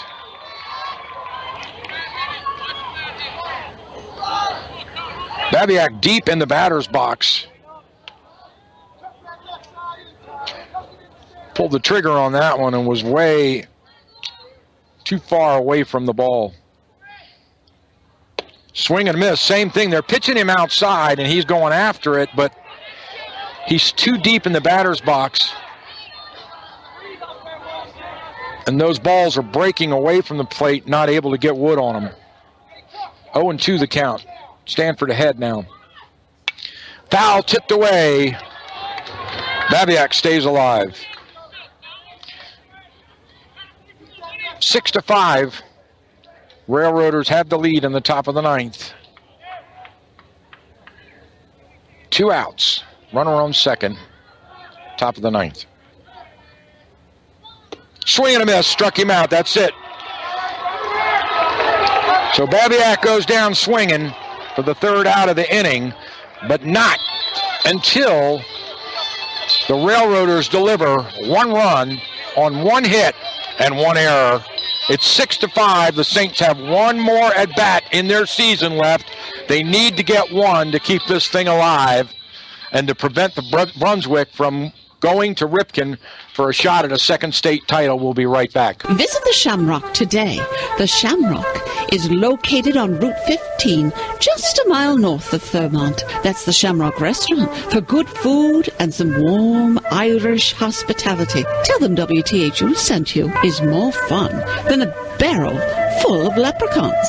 That's the Shamrock Restaurant since 1963. When you mention the mere thought of Ireland in Frederick County, the first thing that springs to mind is the Shamrock Restaurant. Locally owned and operated, the Shamrock Restaurant is a dining legend around the region, featuring Fitzgerald family recipes in the tradition of the Irish countryside. For the Shamrock, it's a continuation of their old country family recipes using fresh, authentic ingredients. Dining in a warm, relaxed atmosphere that you'll remember as a seasonal event. The Shamrock Restaurant, located just north of Thurmont on Route 15. Stop by today and find out why it's the most popular restaurant in our area for over 30 years. The Shamrock Restaurant.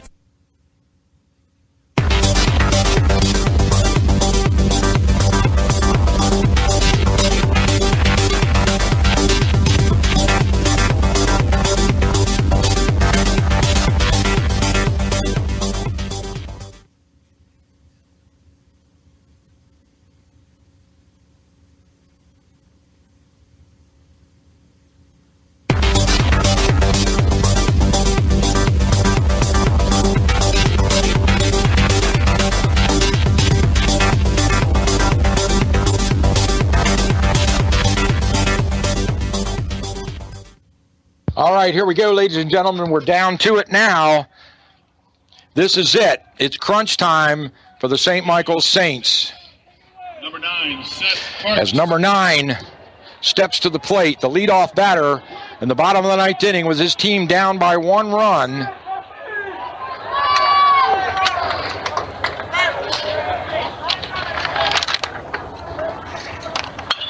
Well hit deep into right field. He drifts into it and catches it in the sun for the first out of the inning. And the crowd loves it. Great play by right fielder Marker to get the leadoff batter. Parks in the bottom of the ninth. That'll bring Hoveth to the plate, the third baseman.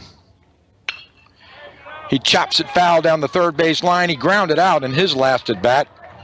0 for 4 on the day. Hoveth yet to get on base today.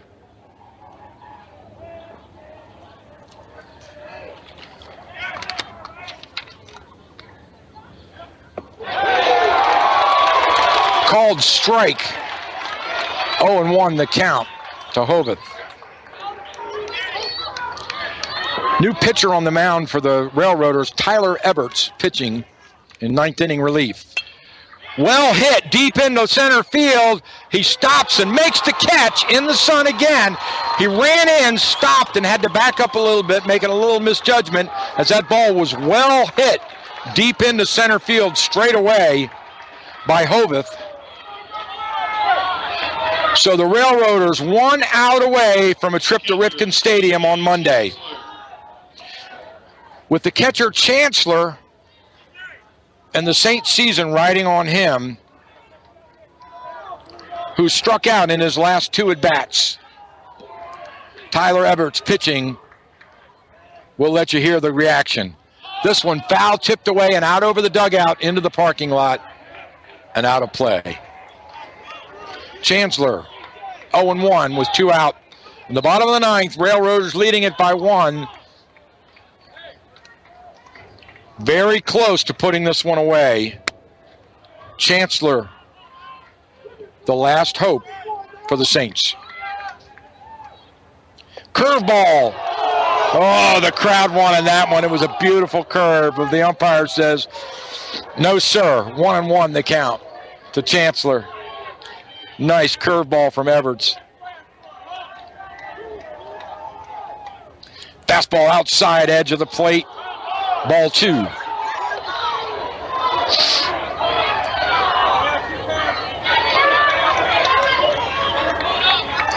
Chancellor, 1 of 4 on the day. Steps in. Chop to the third baseman. He gloves it. Throws to first. They got him.